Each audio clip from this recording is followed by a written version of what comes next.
Hello and welcome back to the channel to another David Rams live stream.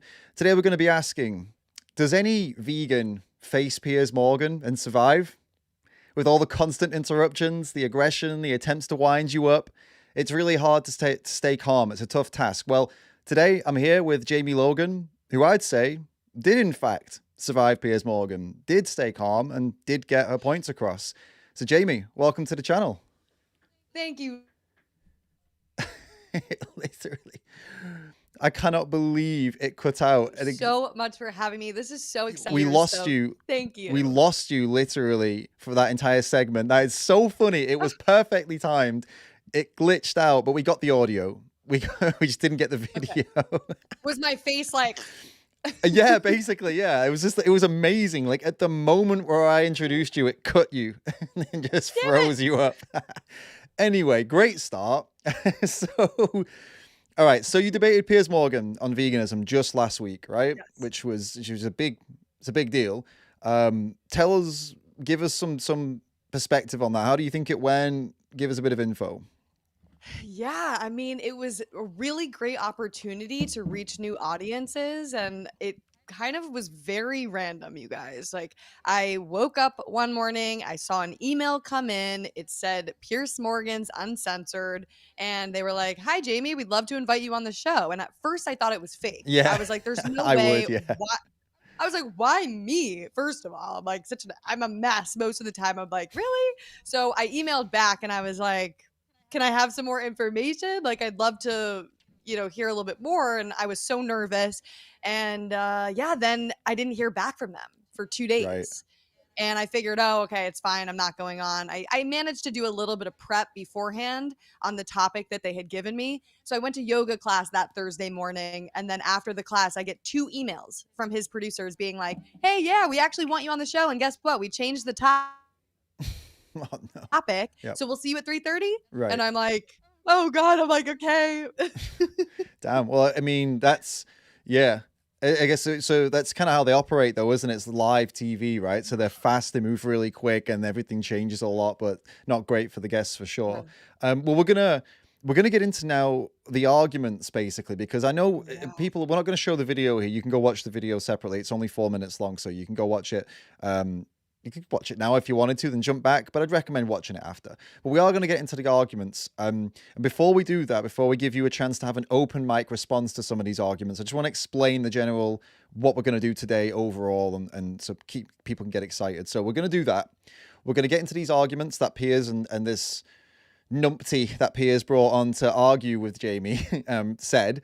Then we're going to go through some of the most, what I found interesting comments that were made under that video on Sky News, like some of the most, some anti-vegan comments or some vegan critical stuff. And Jamie's going to respond to them.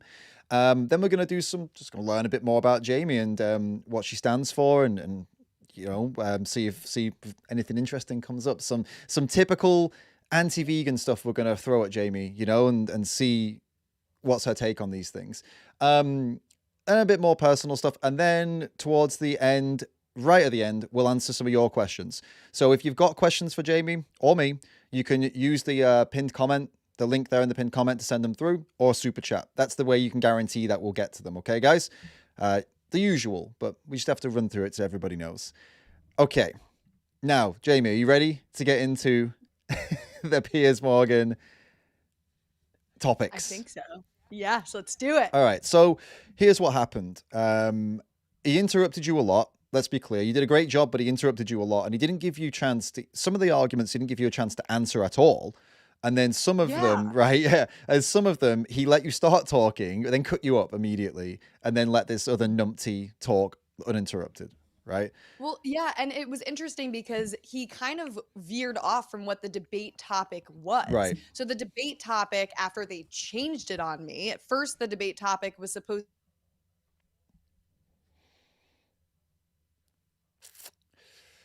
to be about the farmer protests happening in yours are really upset because they're not making a profit. And am I phrasing? You did, sorry. Yeah, you're back now. It's just about caught up. the audio, it stops and then the audio starts and then you're out of, but you're back now. I think it should be okay. So annoying. Yeah. It says my internet's full, but anyway. That's So right. yeah, so at first it was about the farmers and the farmer protests, and I think that they were going to try to be like, are you vegans happy? Look what you're doing to the farmers, you know? Right. And I was going to debate that, and then they changed the topic to be about how veganism is dying and that vegan Right. restaurants are starting to add meat back on the menus, and what does this mean for the movement as a whole? Mm-hmm. So yeah, he that was the debate topic, and then he completely just started shooting out, well, what about lions and tigers?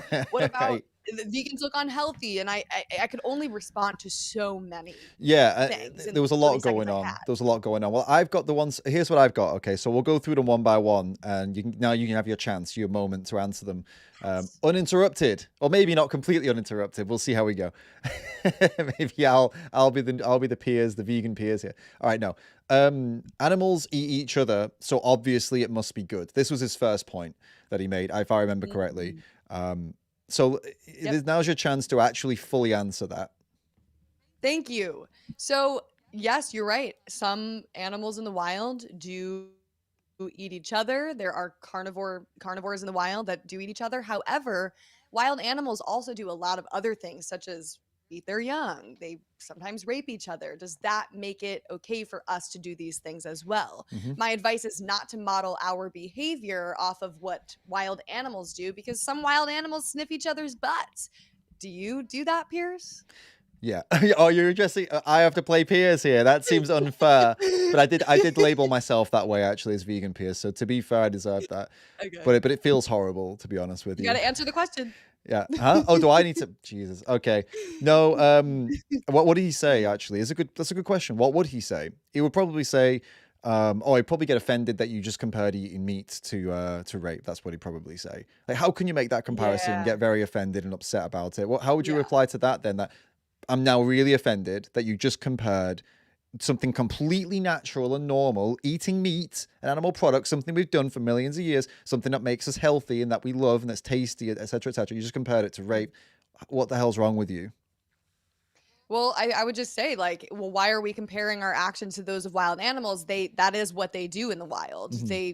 I don't know what other word to describe that. And so if we want to, it's either we compare our actions to those of wild animals or we don't. Which one is it? You know, like we go into supermarkets and we get packaged meat off the shelves. Wild animals don't do that. We drive cars, we have cell phones. So it's not really a great argument to say that, well, just because wild animals eat each other, that we should too. Okay. Yep. Let's move on then. Let's move on. That was a Piers style, wouldn't it? We haven't got much time. We've only got 10 more seconds, so let's try another topic. He would have cut me off way before that. So. Yeah, for sure. Yeah. All right. Eating plant-based makes you weak and frail. He got that one. He snuck that one in on you, and then you did respond. Yeah. But you can give the response, and then I've got what he said after that to give you more of a chance to air this out. So, how do you respond to that? It makes you weak and frail.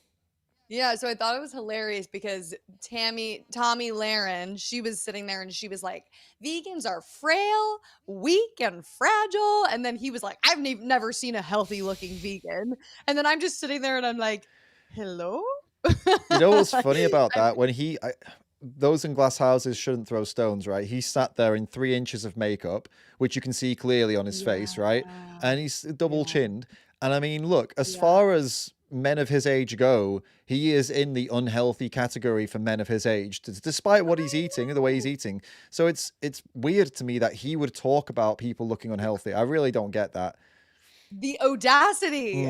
So I sat there and I started to talk about health, and I talked about a couple vegan athletes that follow a fully plant-based diet and how they're winning championships. And I asked him, I said, do they look unhealthy to you? And I would have liked to say, well, if these people can, do intense training and win championships, it's probably good enough for everyday people like you and me to sit here at a desk and have a debate. Right. For sure, yeah. And his response to that was when you said Novak Djokovic, Kyrie Irving, he said they're outliers. He said he glossed over it. They're just outliers. Yeah. And you didn't get a chance to reply to that. Did not get a chance to reply to that. Yeah, I mean, I guess you could say the same for athletes that aren't. I mean, I could bring up studies that show that people have improved their performance on when they went plant-based. So I would have liked to bring up, game changers and talked about how they actually just did studies where they ate a fully meat-based diet, Hmm. and then they had them transition to a plant-based diet, and you saw everything increase from their recovery times to their distance in running to the weights that they were able to lift. And not only that, but the strongest man in the world is vegan. And so it's a really weak argument at this point to say, oh, well, vegans are weak, frail, and this. It's like, well, I don't compare my assumption of meat eaters based off of a few off of a few meat eaters that I've met. Yeah. Like, what I really would have liked to say is if he were to be like, well, vegans are angry, or vegans are frail, and this is, I really would have liked to say, well, I don't compare my assumptions of meat eaters based off of Jeffrey Dahmer or Ted Bundy. Those Right. are a few meat eaters. Instead, you can look at some of the top leaders of the world, some of the most talented musicians, actors, scientists that are on plant-based diets. When you speak about vegans, you're actually speaking about those people too. Right. No, for sure. Yeah. Of course, he would. It's an easy way to dismiss when he's talking about, these are just outliers. Right. And at the end of the day, every athlete in the world is an outlier. I mean, every successful athlete is an outlier. He needs to Right. realize that as well. Well, the real problem too is that it's like throughout the interview, he's trying to push it away from the animals. Mm. And like, while yes, health is important, I'm vegan for the animals and for the ethics of it. Yeah. So I kept trying to bring it back to that. Like, it's great that there's so many benefits health wise on a plant based diet, but the reason that I'm vegan is because animals are being forced into gas chambers. Like, that is at its core why I am vegan, Yeah. is for the animals. No, of course. Yeah, of course. But he'll always pull out the health stuff because if he goes down the moral route, he doesn't have a leg to stand on. And I think he knows that. Exactly. Just why he goes that way. Okay, another claim he made. Nobody likes vegan food apart from diehard vegans. Yeah, that was another claim he made. Yeah. I I think that this is just a kind of a blanket statement and very anecdotal. Mm. And I have a lot of meat eating friends and family that absolutely love to go to vegan restaurants with me. I think it's just a matter of trying out different brands and trying out different restaurants. Like, just like with anything else, Hmm. you might go to a meat-based restaurant and be like, ew, this is disgusting, I hate this, and then like other products, right? So Yeah. it's same with plant-based foods, is you just have to try out different options, and then you'll find ones that you like. And that kind of ties into his argument about that veganism is dying and that vegan restaurants are adding meat back onto the menu. Yeah. And well, we can get there, because I did want to mention that, yeah, I mean, of course, we have empathy for people that might be suffering financially, but I have empathy for animals that are being forced into gas chambers. Like, what do I care more about? Like, a guy or a woman who might be having a failing business, might have to change careers, or an animal that's walking into a slaughterhouse Yeah. right now? Yeah. Yeah. It's yeah, the point, yeah, this whole kind of veganism is dying bit that he keeps doing, that a lot of these people are doing, not just him. It's quite annoying. It's businesses rise and fall. Vegan restaurants open and close. And a lot of the reason for a lot of places closing has been never recovering from COVID. They never got over the lockdowns. They never got past that. They just struggled Yes. onward from then on. And also, a lot of vegan food companies are shutting down because supermarkets do their own versions of their food and then it's cheaper, Right. right? It's cheaper. Right. So, specialist vegan meat places, a lot of them, well, not a lot, but some of them in the UK, for example, will know more because Asda, which is like your Walmart it's owned by Walmart actually, Walmart for the UK, they've got vegan burgers at half the price. So people are Right. like, well, just pick that up, right? Yeah, So, and also they're comparing trends of maybe the plant-based meats and not lentils, right, potatoes, other right. veggies. Like, they're not comparing what the vast majority of vegans eat. Yep. I am mostly whole foods plant-based. I Okay. mostly stick to fruits and vegetables and things that really make me feel good. So they're not even tracking that progress. Right. That's one. And number two, they're looking at these trends that it's like with anything else. The stock market, for example, it goes up, it goes down, and then Yeah. over time, when you look at the long wave of bigger trends, you'll see that it exponentially increases over time for most things. And I would have really liked to bring up the internet. So the internet stocks crashed 25 years ago, and that doesn't mean that we don't use the internet Right, today. right. So it's a perfect example of this is similar, or it could be similar with plant-based trends, where we might see stocks like Beyond Meat are a little low right now, or Mm. Oatly's a little low, but that doesn't mean in the long term that we're not going to use plant-based products in the long Yeah, of run. course. Yeah, they try to manipulate statistics to back up what they want to say as well. Not, I don't know if Piers has done this, but I'm talking anti-vegans in general. I saw this meme going around at one point, screenshot of the trends, Google Trends. So veganism in this screenshot was going down, trending down, interest, and carnivore was trending up, right? But if Mhm. you, but it was the words vegan diet actually. But if you actually just looked for veganism, it was trending up. So they just mess around Yeah. with keywords until they get the data that they want to see, screenshot it, and then go, veganism's Right. dying, no one's interested. And it's like, listen, mate, just Right. put the word vegan instead of vegan diet, and then Yeah. it's trending up still. So, Mhm. And it's like, Pierce, why not talk about the hundreds of vegan restaurants that are opening up all over the world? And what about the vegan restaurants that have lines out the door? I mean, I'm in New York City and there are so many vegan spots mhm. here that you can't even get inside without a reservation. Really? Yeah. Yes, lines out the door. So I even said on the interview, I said, well, Pierce, it might be time for these vegan restaurants to get a new chef to Yeah. experiment with different spices and flavors. Like if they can't make food that people like, then try something else. There's millions of plant-based options, yet we still eat the same three dead animals. It's ridiculous. It's funny. I think the vegan anti-vegan world has ruined me because every time you said lions, I heard lions. I think I'm just damaged. I think I just I hear people say lions though so much. Maybe it's a combination of the way you're saying it and me just seeing it every single day that's got me thinking lions, but I don't know. Right.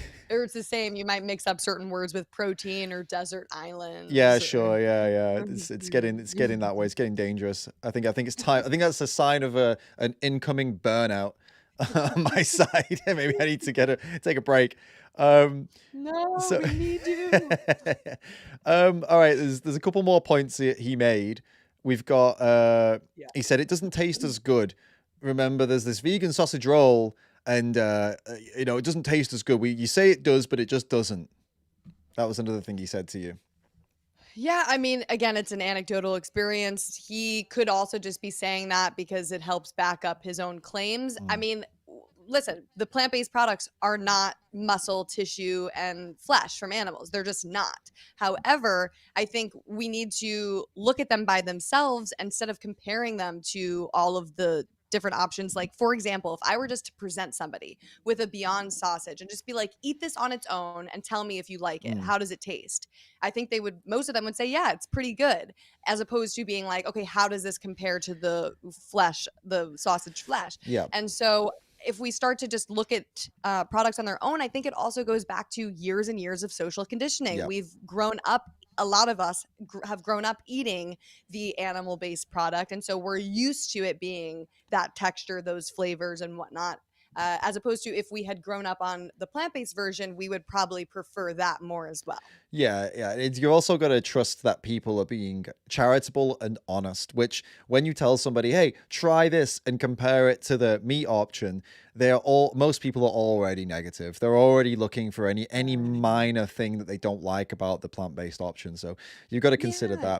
that. Piers I've Morgan. seen a couple I've seen a couple news segments where they give people a meat-based sausage and a Yeah, vegan-based sausage, and there have been segments where people can't even tell the difference, no. and it's, like, embarrassing for them because they're like, this is the plant-based sausage, it sucks," and then the people tell them, "No, actually, that's the meat one." Exactly, exactly. There was the guy who did, I don't know if you saw this, he did a live taste test on UK TV, and they said, oh, one of these is the vegan one of these is the meat one. And he very boldly and confidently proclaimed which one was which. And the meat one was luscious and tasty and wonderful. And then they revealed they were both vegan. Right. So, and this was Yes, embarrassing for yes. this guy. But a great sign for, like, you're totally right. When you put the vegan meat in a bun or a sandwich with all the sauce and stuff like that, it becomes very difficult for people to, discern between Yeah. the two, like actually figure out which is which. And And that's where we're at now. Imagine how it's going to be in another 10 years, right? It's only going to get That's even what I'm better. saying. Only in more innovation, and it kind of goes to show where we're at in society, where we have devalued the lives of farmed animals to such an extent that people are actually willing to place their taste pleasures above their entire existence, their entire lives. And I'm like, come on, you guys. Like, if this animal were a dog and you thought they tasted good, you would probably still, you would be against that and say, no, I would still never eat that, even if I thought it tasted good, because it's a dog, because they feel pain, they feel happiness, joy, they feel sadness, and I wouldn't want to hurt them. And it's no different for farmed No, for sure. animals. And apparently dogs do taste good. There's a Yeah. reason that so many people eat dogs. It's because they taste good. So I mean, at the end of the day, you know, that's the facts of it. But people won't do that because, like you just said, they acknowledge. People make fun of us for making this dog. We always refer to dogs. Oh, dogs. Vegans are always going on about dogs. But it's because dogs have obtained the status that all of these animals should have. So that's why we refer to dogs. Because for some reason, somewhere along the line in the West, we decided, don't eat that one. And so it's an interesting how, when we know that dogs and cows and chickens and pigs and sheep have a very similar experiences, similar lives, they're all capable of doing various tasks and they're very intelligent and all personalities and all the things that we give the dog these legal rights because of these things. It's that's why vegans are referring to dogs. It's just this, it's a very confusing world, isn't it, for us out here. I saw actually a good tweet. Someone was saying something horrible on Twitter about a vegan or something like that. Something, oh, vegans are stupid. I love meat, blah, blah, blah. And then this guy had gone onto her page and screenshotted, and this woman who was just being a total douche about animals had this post where she was saying that this person who'd abused a cat deserved to get like shot in the head or something, that really violent towards like a cat abuser. And then the comment this person had put on Twitter was, so many non-vegans are so confused, right? Because that is incredible, isn't it? You're willing to wish death on someone for, I don't know what they did to a cat, maybe kicking a cat. But for a vegan comes along and goes, how about you stop killing animals? And like, oh no, screw you. I'm so angry that you're suggested that I stop paying people to stab animals. So unusual. It's really embarrassing, honestly. And Pierce is one of these hypocritical people where he says he's very against trophy hunting. Yeah. He actually was wishing death or something very violent upon a trophy hunter, which I agree with. Yeah. And then he'll defend eating animals and slitting the throats of animals to the furthest extent possible. Yeah. It makes no sense. He's very confused. Very, yeah. Well, yeah, and most people are, unfortunately, yeah. Well, let's get a couple more here from Piers then. So we've got, what was the next one here? Oh, this was an interesting one. I'm actually curious to get your answer on this one because it's not a very common one, but it is a funny one. He said, if plant-based food was so great, they wouldn't make it taste like meat. Yeah.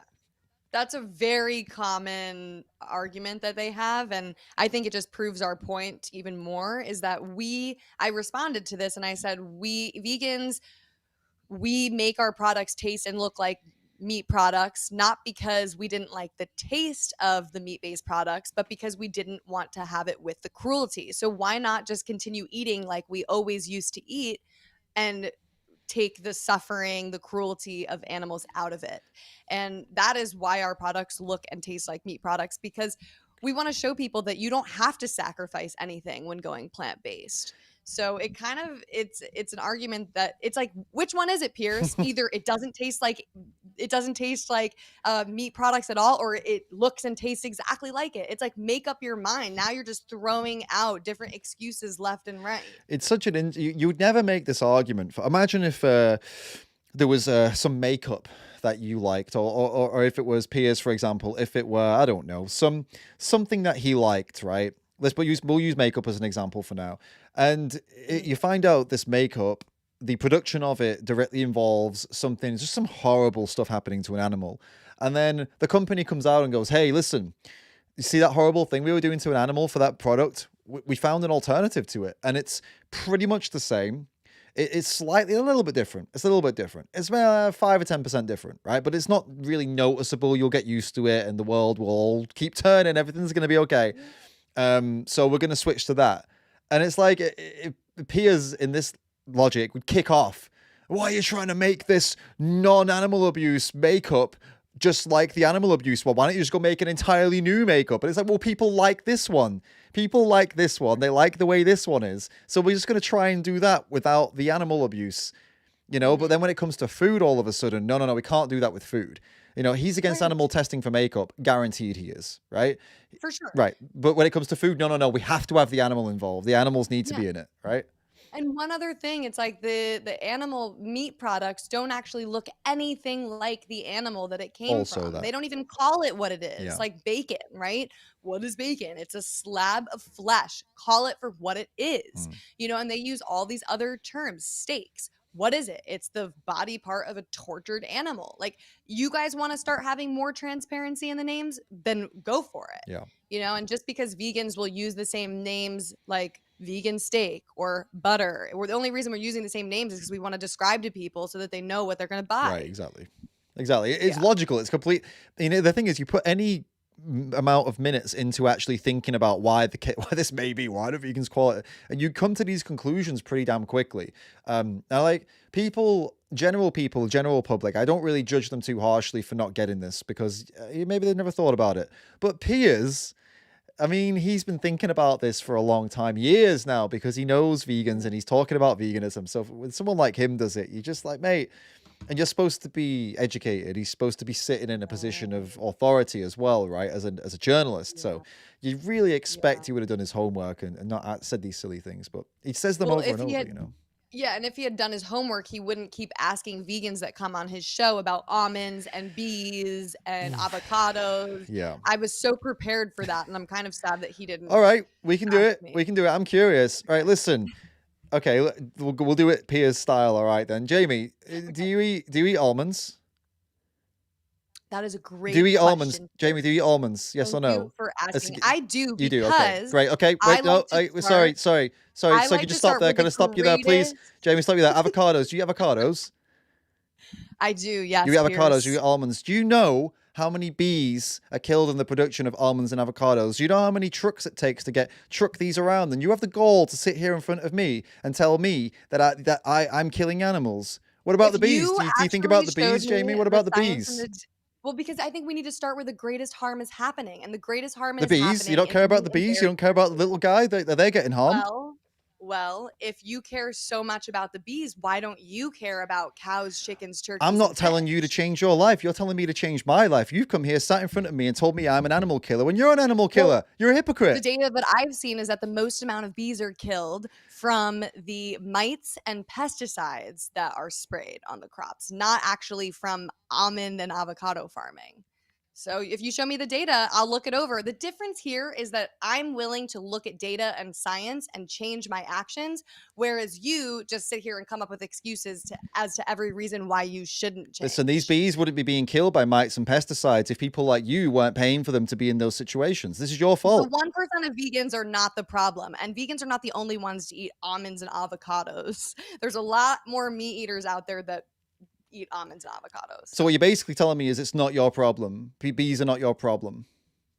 That's not what I'm saying. That's not what I'm saying. I'm saying we need to start where the greatest threat is happening, and then, of course, adjust our actions to do better where we can. So, yeah. So you're saying one day you will fight for bees? Is that what you're telling me, but just not now?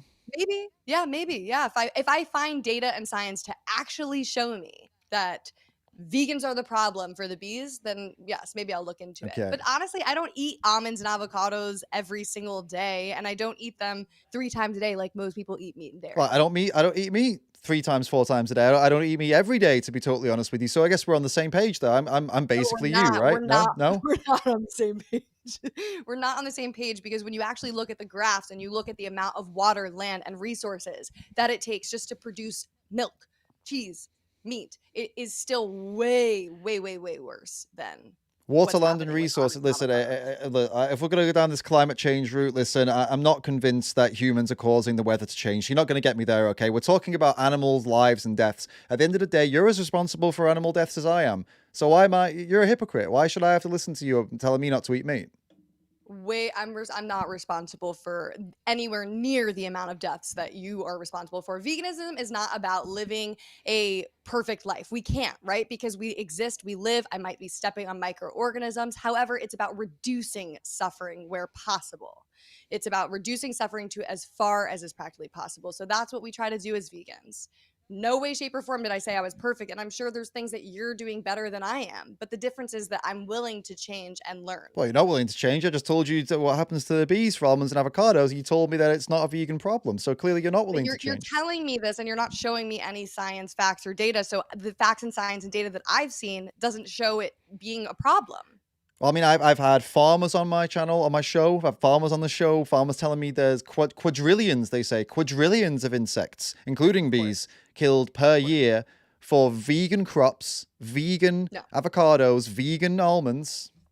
Do you know who's eating the majority of those crops? It's farmed animals. The vast majority of crops that we grow are fed to farm animals. Anyway, then... we've got 10 seconds left, so we'll wrap it up. That's what he'd do. He'd get you. You'd start making more sense, and he just cuts you off. Oh, wait, no, 1 minute. I'm just gonna have my I've got my glass of milk. So You're right. All right, and thanks for tuning in. See you next time. Thanks again, Jamie. Bye. Almond milk. No, that's. I think you did a good job. I think that this would have been good to see pan out with Piers, because you are right. Absolutely, you are right in what you say. And I respond the same way. At the end of the day, the priority is absolutely the literal billions of animals being bred, mutilated, and killed for this, knowingly for the specific purpose of eating their bodies and the things that come out of them. If anyone who thinks we're going to change the world for bees, little mice, or any insect in the crop production before we change the world for cows, pigs, and sheep, and chickens, and animals literally created and then having their throats slit. You're insane if you think one's going to come before the other. You're insane. Yeah, and there's also a big difference between directly killing and indirectly killing. Like, the point of that I'm trying to make here is that we shouldn't knowingly or intentionally try to harm another individual. But at the end of the day, some of the actions that we take just existing might cause harm. That's just a fact of it. But I try to reduce the suffering that I participate in. Yeah. But I don't even want to give him the satisfaction of saying that bees are dying because of plant-based crops, because it's just not true. Joey Carbstrong went on his show a few months ago and presented him with the facts and the data showing that the most amount of bees are dying because of mites. Yeah. That I remember, yeah. Because of, and there's like a whole peer-reviewed study on it, and it's like he wouldn't even like look at the facts or the information. No. And also, you know, what you said there about direct and indirect, it's kind of, there's an interesting example, or somebody could probably tell. I see Danny's in the chat here. Danny's all lifting vegan logic. He's very into the logic, so he can tell me if you poke some holes in this, Danny, or anybody can poke some holes in this if you like. But I've been toying with this kind of idea of explaining this to somebody. So basically, killing animals or eating animals because crop production also kills animals is like saying the army goes out and kills people to protect your country so you can become a serial killer. It's so ridiculous to say, well, they kill to protect, you know, they do what they do. It's kind of like, well, yeah, but the deaths in crops are largely unavoidable, right? But that doesn't mean you get to go stab animals. The deaths in protecting your country are largely unavoidable, but you don't get to stab people. Right. See what I'm saying? Exactly. No, I totally see what you're saying. That's so true. Right. Yeah. It just, if in any other circumstance, it would make them sound like psychopaths. Right. Basically, yeah. So yeah, anyone in the chat who thinks they're going to poke some holes in that analogy, please do, because I'm just testing it out. I don't know if it's completely watertight, but I feel like it's a good, maybe it'll get someone to click, you know what I'm saying? Yeah. Right. And I think also plant-based farming is only going to get more innovative. I feel like we could get to a point where there's more greenhouses and then less room for crop deaths. Right. Well, no, of But the course. Yeah. problem That's what we want. the problem is that we are giving the vast majority of crops to farmed animals. So if you actually care about crop deaths, then you would definitely go vegan Right. Absolutely. because we could feed humans directly and use less land, less time and resources to grow that food and feed it directly to Oh, humans. absolutely. 100%. Yeah. The Ted Nugent and Joe Rogan kind of made this Oh, crop, thing famous. And it's a real shame because it is such a silly concept. And actually, I recently found out, I'll reveal this for you now and everybody, but don't run off with it and do a video, please, because I'm going to do a video on this. So please, guys, please don't do this. But have some respect. I recently found out about something called mirror propaganda, or it's called accusation in a mirror, and it's a propaganda tactic that has been used actually mostly to try to justify genocide, believe it or not. It's a very common one used to justify genocide, human genocide, obviously. And basically, what it is you take something that you want to do and you accuse the other of doing it as a justification for you to keep doing it. So, for example, in the Rwandan genocide, the people who were killed, the people doing the killing accused the people they wanted to kill of trying to genocide them, which gave them the excuse to genocide them. So this is the propaganda they use. Now, this is being used on vegans too, because what they say is, I want to kill animals for food, right? And the vegans telling me not to, and I have to listen to them. But if I try to claim they kill more animals, then that makes me look like I'm an angel and a saint because I kill less animals. It's mirror Right. propaganda. They accuse you of what you're accusing them of to justify continuing to do what they want to do without feeling bad about it. Unbelievable. That's such a good analogy. That makes a lot more sense when you break down the psychology of Yeah. it. And kind of adding on to that, I'm reading a book called Yoga and Veganism now, and there's a chapter that talks about different holocausts throughout history Right. and how people actually doing the killing are saying, well, I'm just following orders Yeah. from high up. And then the people following the people that are higher up are saying, well, we're not actually doing the killing.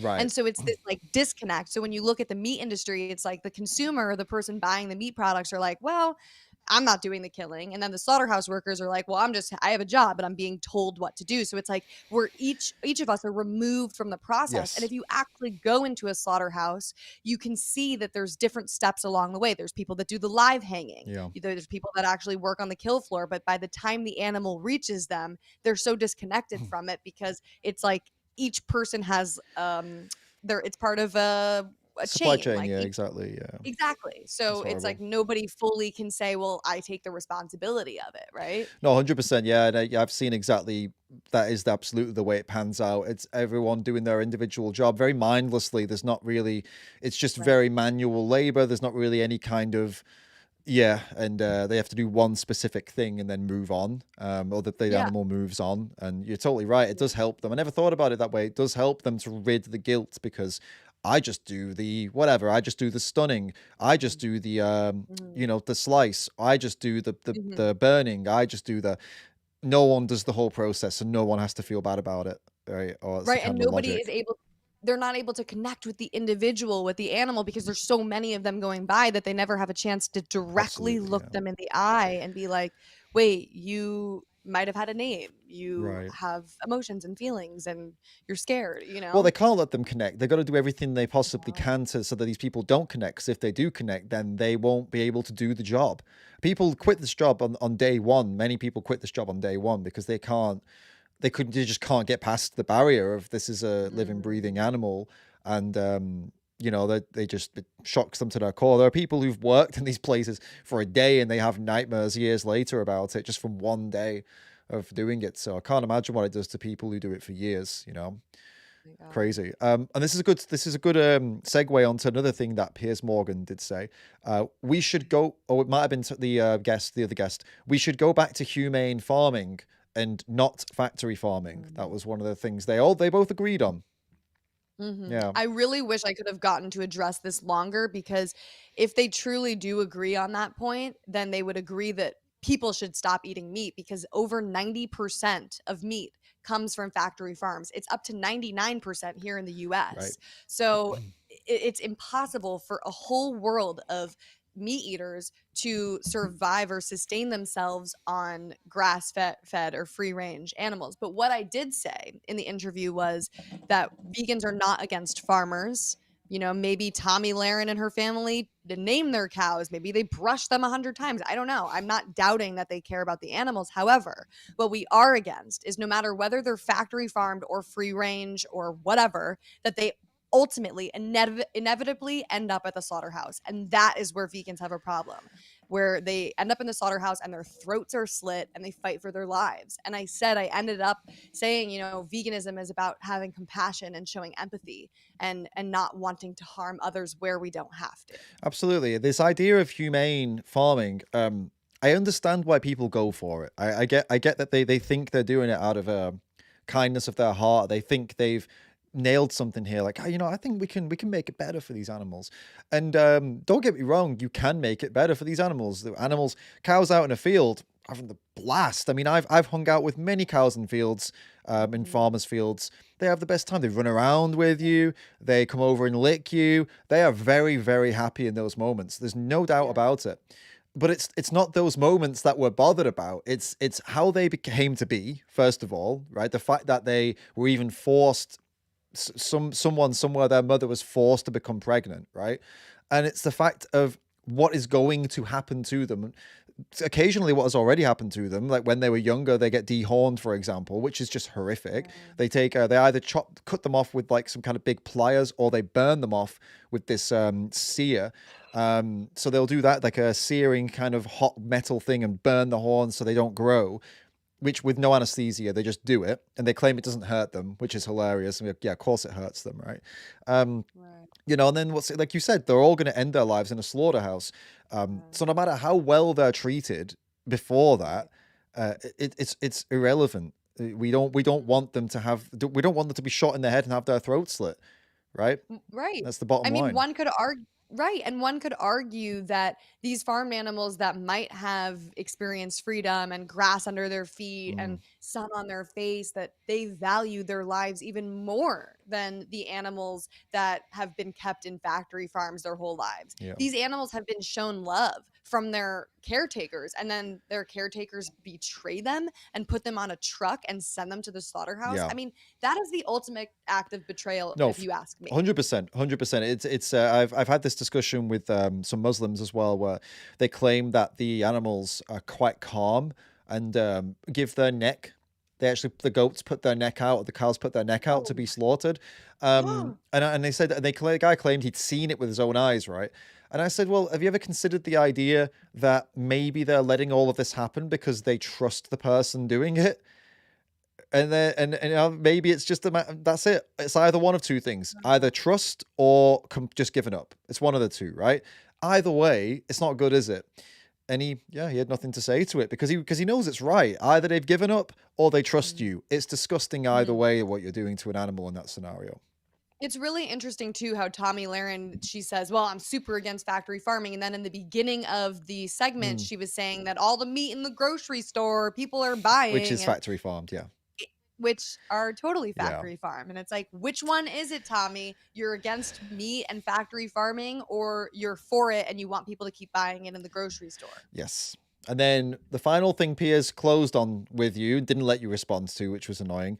He said, I don't like a lot of the animal cruelty in the meat business, and that can be worked on, but I love eating meat, and no vegan is going to change my mind, which is about the most hypocritical sentence you could ever say, right?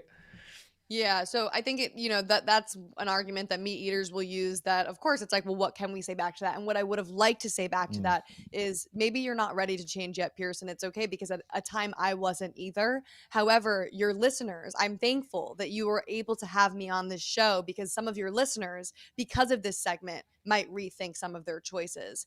And sometimes it's worth, you guys, like, we have to reach the low bearing fruits, right? We have to reach for the people that are open and curious about the message and spend our energy there.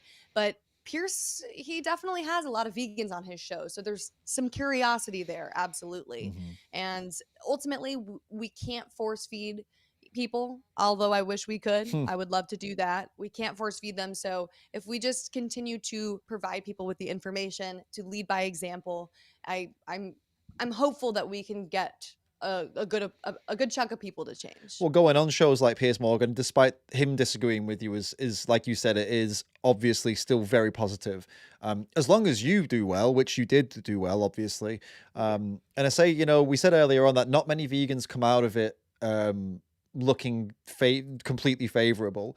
I think Joey did a great job, by the way. He got what he needed to get done, but also he got riled up, right? Which is good for views.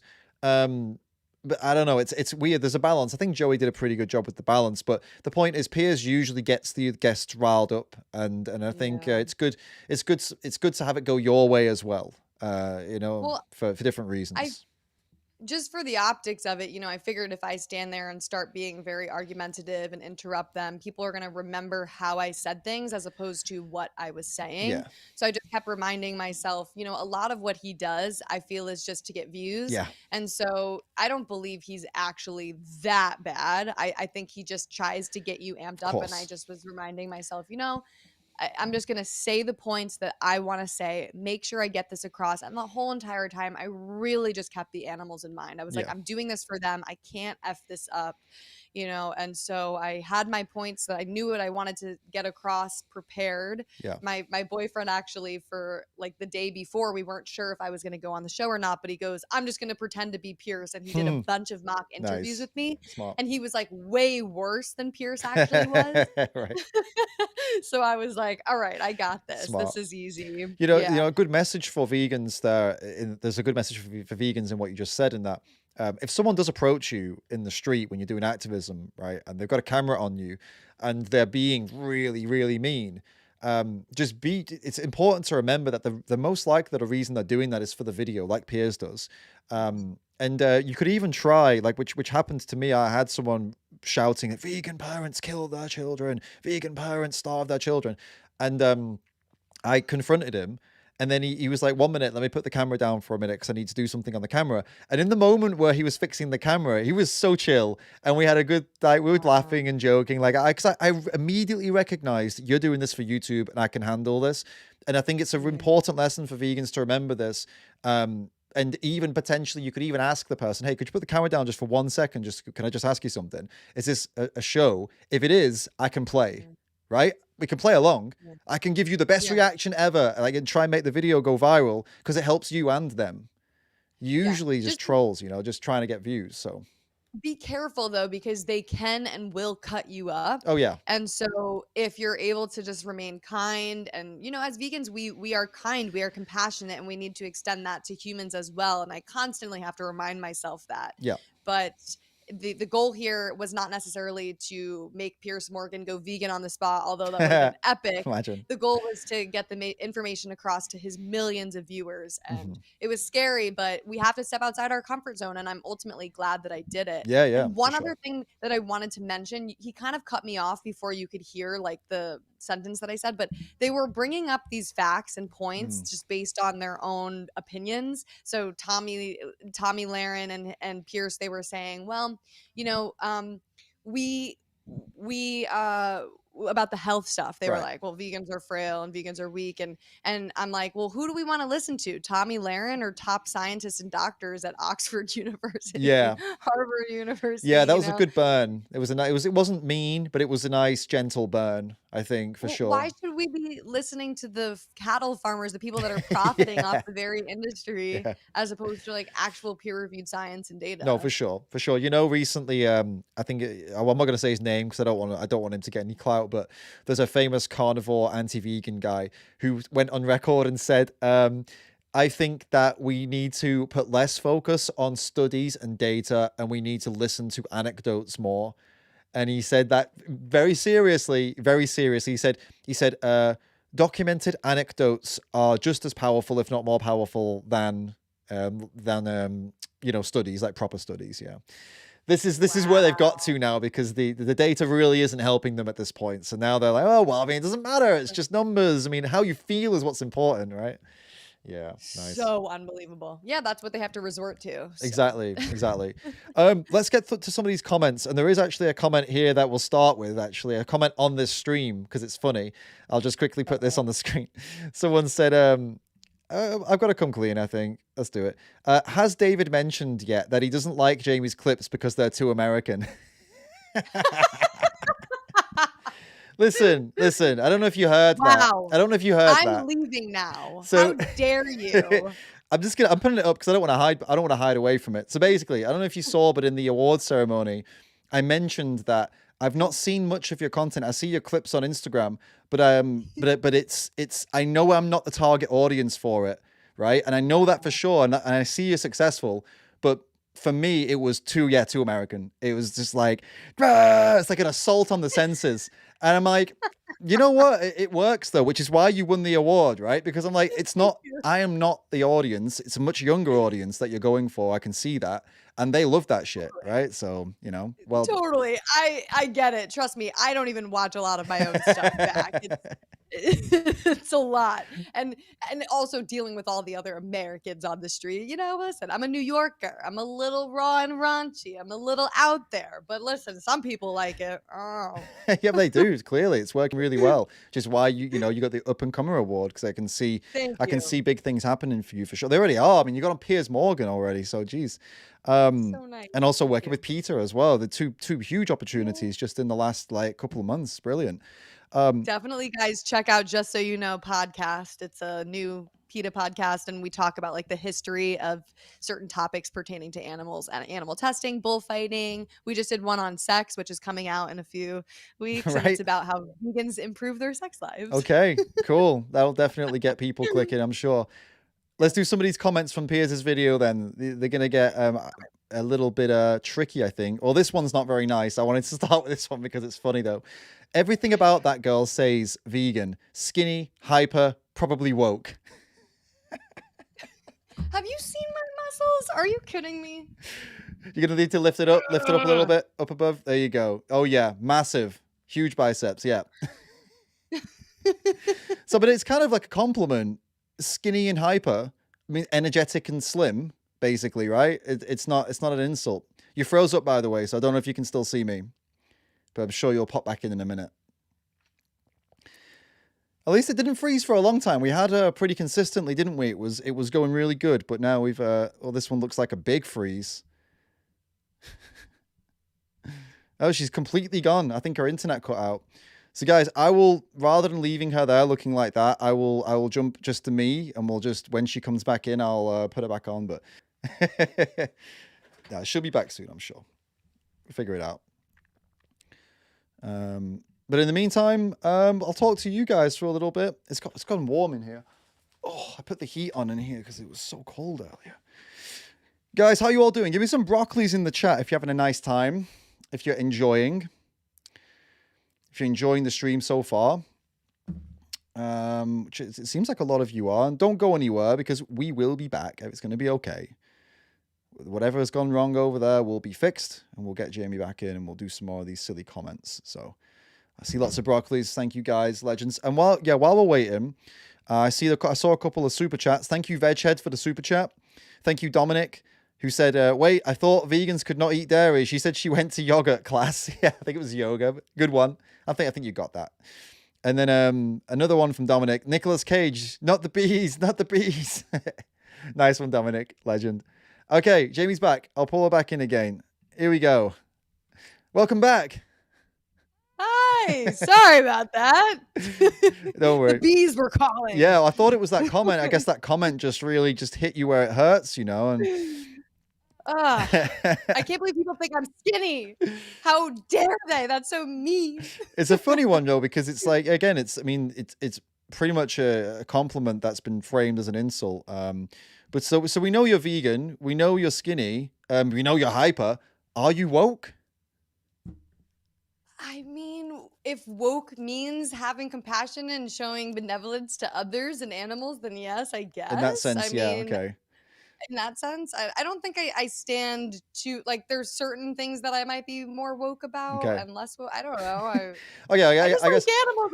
I guess Okay. a quick question for you, just to establish whether you are woke or not, is do you see injustice in absolutely every single thing that you look at in your life? And do you get offended by everything constantly?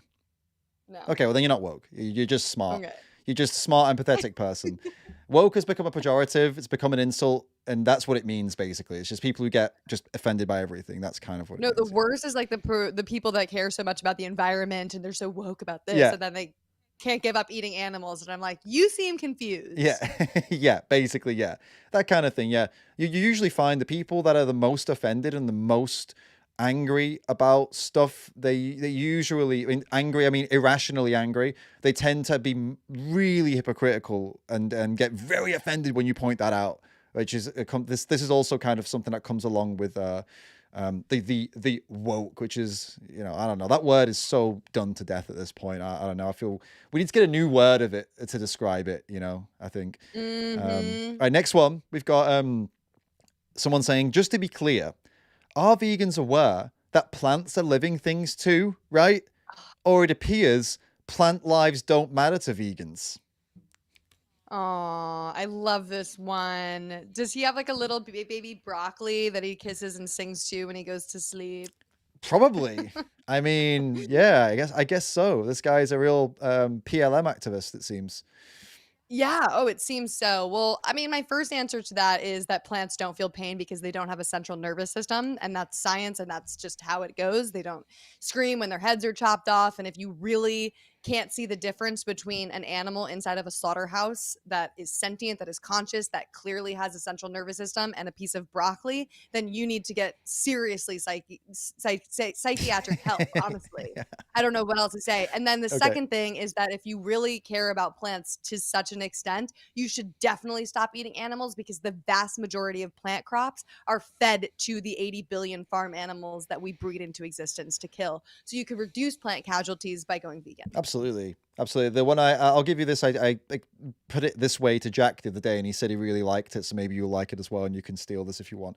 But I kind of put my hands up here, put them up, they fit in. Okay, and I say, right, okay, so here is plant agriculture, right? Specifically plant agriculture, vegetables, etc.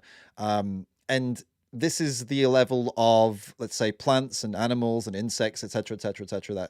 That all together, this is what level we're at, right? Now, this is the plant agriculture for animals, which is about here, probably, let's say, a lot more, but because you've got to feed 80 billion animals, and this is only 8 billion people. And then you've got to kill those animals that you feed the plants to, which puts it off the screen, right? So if you care about animals and you care about plants, here's where you want to be, this hand. You want to be eating plant-based. You don't want to be where this hand is, right? Because that's significantly more death. And yeah, Jack said he liked that. He said it was quite nice visual. So I love that. That's such a great way to put it. Yeah, feel free it's to just like steal it. let's reduce harm for all. Yeah, to be at this hand. Yeah, yeah. Feel free to steal. If I see that in your video, I'm gonna be in the comments being like, "Hey, can you credit me, please? I should have I'll credit." make sure to make. No, I'm gonna make sure to make the video too American. So you won't watch it. Yeah, I'll never even know. I'll never even see it. No, come on, come on. It's more, I guess it's not less too American. It's probably more to New York now I think about it, because you know, I think New York is a special place from what I'm seeing. Special, very special people there. Never a dull moment. All right, next comment. We've got, I agree with Piers. I haven't seen a healthy looking vegan. I've been on two, this is hilarious. I've just forgot how funny this is. I've been on 2 river cruises that had several quite vocal vegan couples. And the kitchen had to prepare their meals separately, and by and large, they didn't really enjoy their food. This is such a funny comment. River cruises, though. Right. It's so good. That is really good. Is he done? Or That's it. did he That's say more? it. It's just the river it. cruises and a couple vegan couples, and then none of them were healthy, and they didn't like their food. I mean, again, kind of goes back to what I was saying. I don't compare my assumptions of meat eaters based off of a few like Ted Bundy or Jeffrey Dahmer. I mean, it's like these are anecdotal experiences. There's vegans that might eat potato chips and Oreos all day and then call call themselves vegan, right? Right. So there's vegans that do 3-day fasts, but really, I mean, at the end of the day, that might not be the healthiest for them. So it's just, you can't use anecdotal experiences to draw Oh no, we've lost. a Oh, you're conclusion back. about a Okay. whole group of people. So vegan bodybuilders out there. There's vegan body. Where did you hear what I? Yeah, yeah, yeah. What I think you're coming back now. Vegan bodybuilders, we got that. Yeah. Yeah, so there's so many different people that are vegans that care about animals. That's really just what veganism is, that eat in different ways. Mhm. So it's like what is healthy looking to you, because there's meat-based bodybuilders that are huge and muscular that drop dead at 45 years old from heart attacks. That is not healthy. They might look and appear healthy, but their blood pressure is off the charts, their cholesterol's off the charts. You can't look at somebody and then automatically know their whole entire health record. Right. No, exactly. Yeah. And that also our perception of what is healthy and unhealthy is completely skewed now as well. I've made this point before on the channel, and I'll make it again. That if you go, like, I watch a lot of old movies and old series, and in a lot of these old movies and old series, I'm not talking like I'm old. I mean, like, way before my time. I'm not some like loser like who like remembers what things were like back in the no. But I'm just saying, like, I enjoy kind of old school movies, and you know the lead actors in them, the men. And these were like the men of the time. They're like really, you know, they're supposed to be the most handsome, the best kind of leading actor, your leading man, and they're all skinny, right? There's some muscle Yeah. definition, right? Some of them have a little bit of fat around the tummy, but ultimately Uh, they're all skinny because that not that long ago that was health. If you were a slim dude, you were a healthy motherfucker. But now, if you're a mm, slim dude, oh, you're underweight, you must be sick. Why are you not jacked? Where's all your muscles? It's like, dude, that is in the last, not even that long, like 10 to 15 years where that has become the male standard, you know? right. Vegans come in all shapes and sizes. Yeah. So I don't know that maybe the river cruise vegans, because they're being fed such horrible meals on the river cruise, that they look like that. I don't know. Maybe they're getting motion sickness, you know, seasick from the river cruise. Maybe could that not just be it? Bit pale from Right. that, just not feeling too Right. good, you know? Come on, man. Let's move on from this one. So we've got I think we already did this one actually. We'll skip that. It's a crop death one. Okay, this is one. It's very difficult for a child to grow and develop into a good athlete by not eating meat. For skeleton and muscle strength and height, eating meat and animal products are very important. Then it comes to brain power for young people. Are you a dairy farmer? Are you a meat farmer? What kind of Oh, your connection incentive is messing with us is right given now. to you for even where are people getting? Oh, Yeah, I'm sorry. sorry. It's I have to tell you because it stops and then when it comes back, it's a bit yeah. So just after Oh, Meat no. Farmer, I think we lost you. So you want to start from that? I'm suing Spectrum Mobile Internet Yeah. through them. Yeah, it's like, what kind of incentive do these people have to promote these industries? It's like you're either profiting from it or you have some type of relationship, because the truth is that you can get every essential nutrient that you need from a plant-based diet. There's not one thing that people can name that you can't get that we need on a plant-based diet. Whenever I ask people this question of like, okay, so my question back to you would be, okay, so what couldn't I get that wouldn't make me healthy Mhm. on a plant-based diet? Right. They don't know what to say. Yeah. So it's like this deep brainwashing that goes on.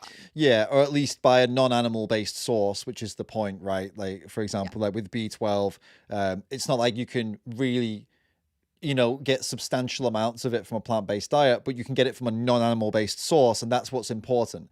If there's anything that you're struggling with, you can get everything without animals being involved. And people, you know, people do know this. It doesn't come. The nutrition is not the reason they don't want to do it. The reason they don't want to Mm, do it is because they're just, you know, taste and convenience. The nutrition is absolutely. usually just a distraction, right? Yeah, and Um, I have friends that have vegan kids that have been vegan since conception, right, really, that are so healthy. They never get sick compared to their friends who eat heavy amounts of animal right, products. And they're doing great playing sports. They're very healthy in every aspect of it. So yeah. I just don't understand where these points come from. Well, yeah. Well, it's a yeah. It's a deep-seated indoctrination usually, isn't it? Yeah. We've got another Well, the one. media One the media that puts out articles saying that the woman killed her kid right, because she was only yes. feeding him almond milk. That's where it comes Yeah, from, and that's it's right. like, That's 100%, yeah. that's dumb. That's not a well-balanced diet. Exactly. Yeah, exactly. Could happen to anybody. Yeah. Well, anybody who's an idiot. Um, Yeah. wonder, this is a new one. Wonder when they will try and make tiger and lions vegan, that animal suffering is okay, natural order, so is humans eating meat. Great point. Wow, brilliant. So there are carnivores in the wild and they have to eat other animals to survive. Human beings are omnivores, so we can thrive and survive on a plant based diet without eating others. And we also possess a moral compass. So, unlike lions and tigers, we know right from wrong. We know when others are suffering. And so we can and should make the ethical choice to cause the least amount of suffering possible. And by doing that, that means going vegan. So lions and tigers, I mean, yeah, I feel bad for the gazelle. I don't want to see the zebra die and have its throat torn out. I mean, that sucks, but unfortunately that is necessary for the lion to survive, and we can't say the same as human beings. Yeah, they want to bring up this yeah, they want to compare themselves to a tiger or a lion. It's a quite a common thing, and so that it's kind of what we discussed earlier with Piers Morgan saying they do it and animals do it, so I can do it. It's pretty much the same, just repackaged. Yeah. Right. This is a big one. Let me just check. Yeah, we'll do this one. It's a long one. So I have yet to see a person that has been vegan for a while who does not look like they are suffering from a debilitating illness, usually looking pale, gaunt, and weak. The few who look fit and healthy are perhaps consuming supplements that are meat or dairy based. You certainly cannot get muscle definition without meat. As for animal cruelty, in nature, most animals meet their fate in a horrific manner. Slaughterhouses were designed to be quick and as painless as possible, better than being ripped apart by hungry predators. So first thing we'll do is this whole muscle thing. I think there's some definition here. I don't know, some size there, Yeah. there's something there. So that's that bit just done. And anyway, there's people Done. out there that are way more ripped than me, so you can go find How them. long have you been vegan though? Over 14 years. There you go. Okay. Yeah. And I know people that have been vegan for 50 years or longer, and they look 20 years younger and are doing amazing in every category that has to do with their health. Yeah. This one, the one that we've not dealt with here, I think that we can talk about is this: animals in the wild have it worse than animals in slaughterhouses, so that we should kill them in slaughterhouses. I actually would completely disagree with that, because the vast majority of animals that end up in slaughterhouses live their entire lives in a cage, or they live their lives in a shed, in a dark shed, covered in their own feces, surrounded by disease. A horrible, horrible life, actually, to the point where most of them only see the light of day when they're headed to the slaughterhouse. Right. So one could argue that an animal in the wild, they at least get to experience freedom, to a certain extent. So that's number one. And number two, there's statistics that show that animals oftentimes are not killed right away or quickly, and it's not as humane as you think it is. Like, there's really no humane way to take a life of someone that doesn't want to die. And I think that's where we need to stop saying, oh, well, it happens quick, it's painless, because that's what I used to tell myself before I was vegan. And then I actually allowed myself to watch the videos, and it was like, well, if I didn't want these things happening to myself or to my dog, then maybe I shouldn't say it's okay to do it to another living being, Right. if it's a cow, chicken, pig, or so on and so forth. And also, if we assume this person's correct, let's just pretend for a second that they're completely correct, that actually the slaughterhouse is significantly better than what happens to an animal in the wild. Let's just forget everything you've just said and just say, no, it is actually better for them, right? But it's not like the animals being killed in a slaughterhouse are being killed there instead of the wild. You do realize that. They don't take cows from the wild and then take them to a slaughterhouse. They don't exist in the wild. The same as the chickens, the same as the sheep, the same as the pigs. These are all man-made, mutants, basically. We have completely changed what they were from what they were before. They have countless health issues. They're a complete mess. They're just horrible. I love them, but they're horrible man-made species that just can't even barely even survive without human intervention at this point because of what we've done to them.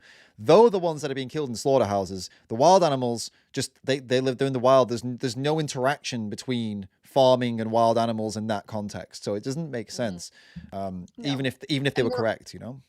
Right. And we're also killing them for an unnecessary purpose. It's not for survival. Right, exactly. The animals in the wild are having their lives taken because it's a survival thing. And there's actually a lot more herbivores in the wild than carnivores. So it's like we focus on the few carnivores in the wild and think that that's nature and whatnot. And it's like a majority of them are actually herbivores. And the strongest animals in the wild are herbivorous. They're herbivores. Herbivores, are you trying to say? Sorry. Herbs. Are you trying to say herbivore? I guess it's an American thing. Herbivores. I know what you're doing. The H is silent. Look, I'm just a I suppose what you call an English supremacist, I suppose. You know, I refuse to accept your version of H's that doesn't exist in American language for some reason. The H was there. It was just like very faint. When you're saying herbivore, there is a H there. Are you seriously? I don't hear no H. I think a tiny bit, like a tiny one. Herbivores. Americans. Y'all know what I mean. Americans are very strange with the English language at times. Gotta say, you butcher it at times. Because I guess I'm an English supremacist. I'm sorry, guys. That's just me. You guys say tomatoes and potatoes. Okay, so wait, say again. Just tomatoes and potatoes. So yeah, tomatoes and potatoes. We still say potatoes. You say potatoes. Yeah, we don't say potatoes. No, no. Okay, but you know, my viewers know that I've got a bit of a thing with this. For example, like you guys dumb down the English language. You call torches flashlights. You call pavements sidewalks. You call horse riding horseback riding. Or where else are you going to ride a horse, Jamie? Can you tell me? Why would you need to call it horseback riding? You've glitched out and it's perfect. You should not be riding a horse anywhere. Well, no, for sure. But if you're going to refer to what people do, why would you say horseback? Would someone try to ride the horse's stomach one day or something? You need to be specific about it. I really don't get it. What else you got? Eyeglasses. So someone can't tell the difference. So they go, hey, can you pass me the glasses? And they go, so they pass them some you know, pint glasses. No, I meant my glasses, you know, for my eyeglasses. Oh, okay. Thanks for specifying. Well, I have to disagree with you there because there's sunglasses. Oh my God. Okay. And then there's eyeglasses. There's multiple different kinds of glasses. Yeah. All right. Who's with me on this one? Yeah, that one. Okay. Maybe the glasses one I'll let slide, but the others. No. Anyway, and people do when they horseback ride do bareback. They do bareback riding and then just horseback riding, which is with the saddle. We just call that horse riding or bareback horse riding. I don't think it would be like bareback horseback riding. And pavement. You guys say pavement? That's so odd because pavement refers to the cement that's on the sidewalk. The what that's on the sidewalk? Sorry. The what? Some people say cement. Some people say cement. That sounds very, very similar to another word. Like you just said that, and I thought, wait, you're in New York, not San Francisco, right? Because I know San Francisco, you probably find that on the pavement, but I don't know about New York. That's hilarious. Well, now that I have your attention, everyone. Right. Yeah, that's for your your next podcast. That's what you're going to be discussing there, isn't it? Basically, yeah. The cement on the sidewalk. The cement and how there's more and how it can, you know, last longer on a plant-based diet. Anyway. All right, cool. Next comment. Let's swiftly move on from that one. This was a dig at you. Some of us have convinced ourselves we're special. We are animals. Our species are omnivores. He's saying you convince yourself you're special. That's what he's trying to say. My boyfriend says that I'm special all the time, but not in a good way. Like that I have issues. But the special needs is you getting at, right? Okay. Yeah, I think that when you go vegan, you start to look at other animals as being deserving of rights, and that they also should be treated with kindness. And so it's kind of the opposite, where I'm saying that my taste buds and my desires don't overtake the having other animals get to live their own lives of freedom, if that makes sense. So I think it's the opposite. When you go vegan, you just expand your circle of compassion, and you put aside maybe your immediate wants and desires for others. Yeah, no, for sure. And you could say, honestly, I get what you mean about not being special, but I'm tempted to go the other way, to be honest, on this. When people say we're special and we're superior, I say yes, and there's responsibility that comes with that, right? Because I mean, we have to acknowledge that in a lot of ways we are a special species on this planet, in that there was stuff that we're capable of, and Sure. those tools, this what we're capable of so much destruction, right? So much violence. So we have a big responsibility to not do that, actually, to do the opposite. Use the fact that you're special to do special things for others, not horrific violence, I would say.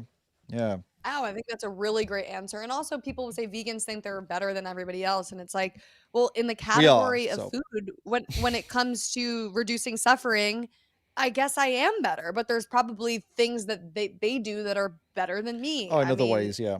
Yeah, for sure. yeah, in other ways, right? So, yeah, I do think it's better to not pay for animals to have their throats slit. That's why I'm vegan, because I realized, oh, that is the better option. It's a good point that when they say, "Oh, you vegans think you're better than me," and you can say, "Well, what do you do for a living?"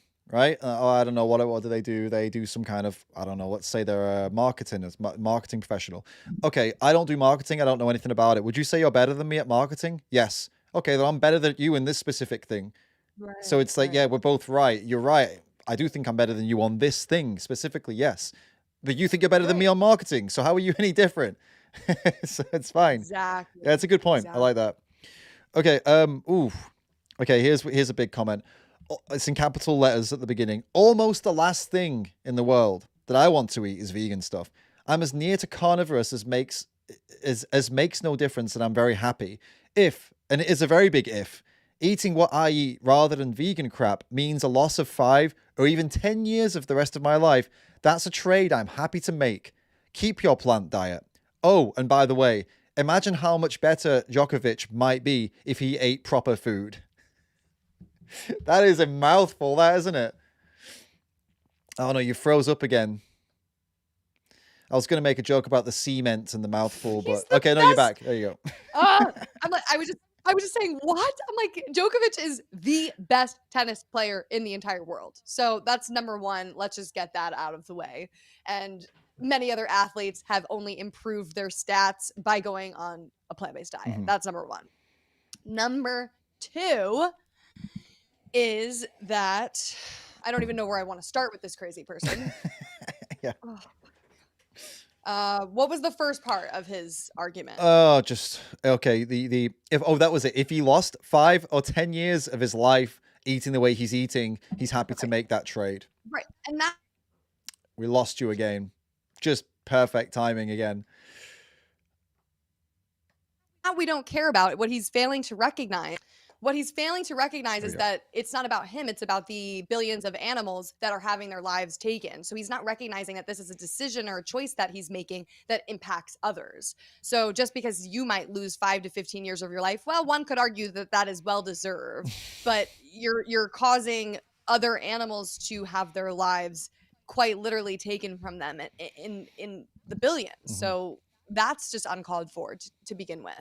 And also, I think, when he's saying, oh, I'd rather not eat vegan foods, it's like, you realize you're giving up pretzels, potatoes, fruits, bananas, like vegan foods. It's like, what even is that? These are things that all of us have grown up eating our entire lives for the most part. Exactly. No, it's ridiculous. And it's, What he says here is very honest, though. The fact that he doesn't care if he saved 5 or 10 years of his life. Obviously, it's horrible that I want to be violent. I don't even care if it kills me. I don't care about killing them or killing myself.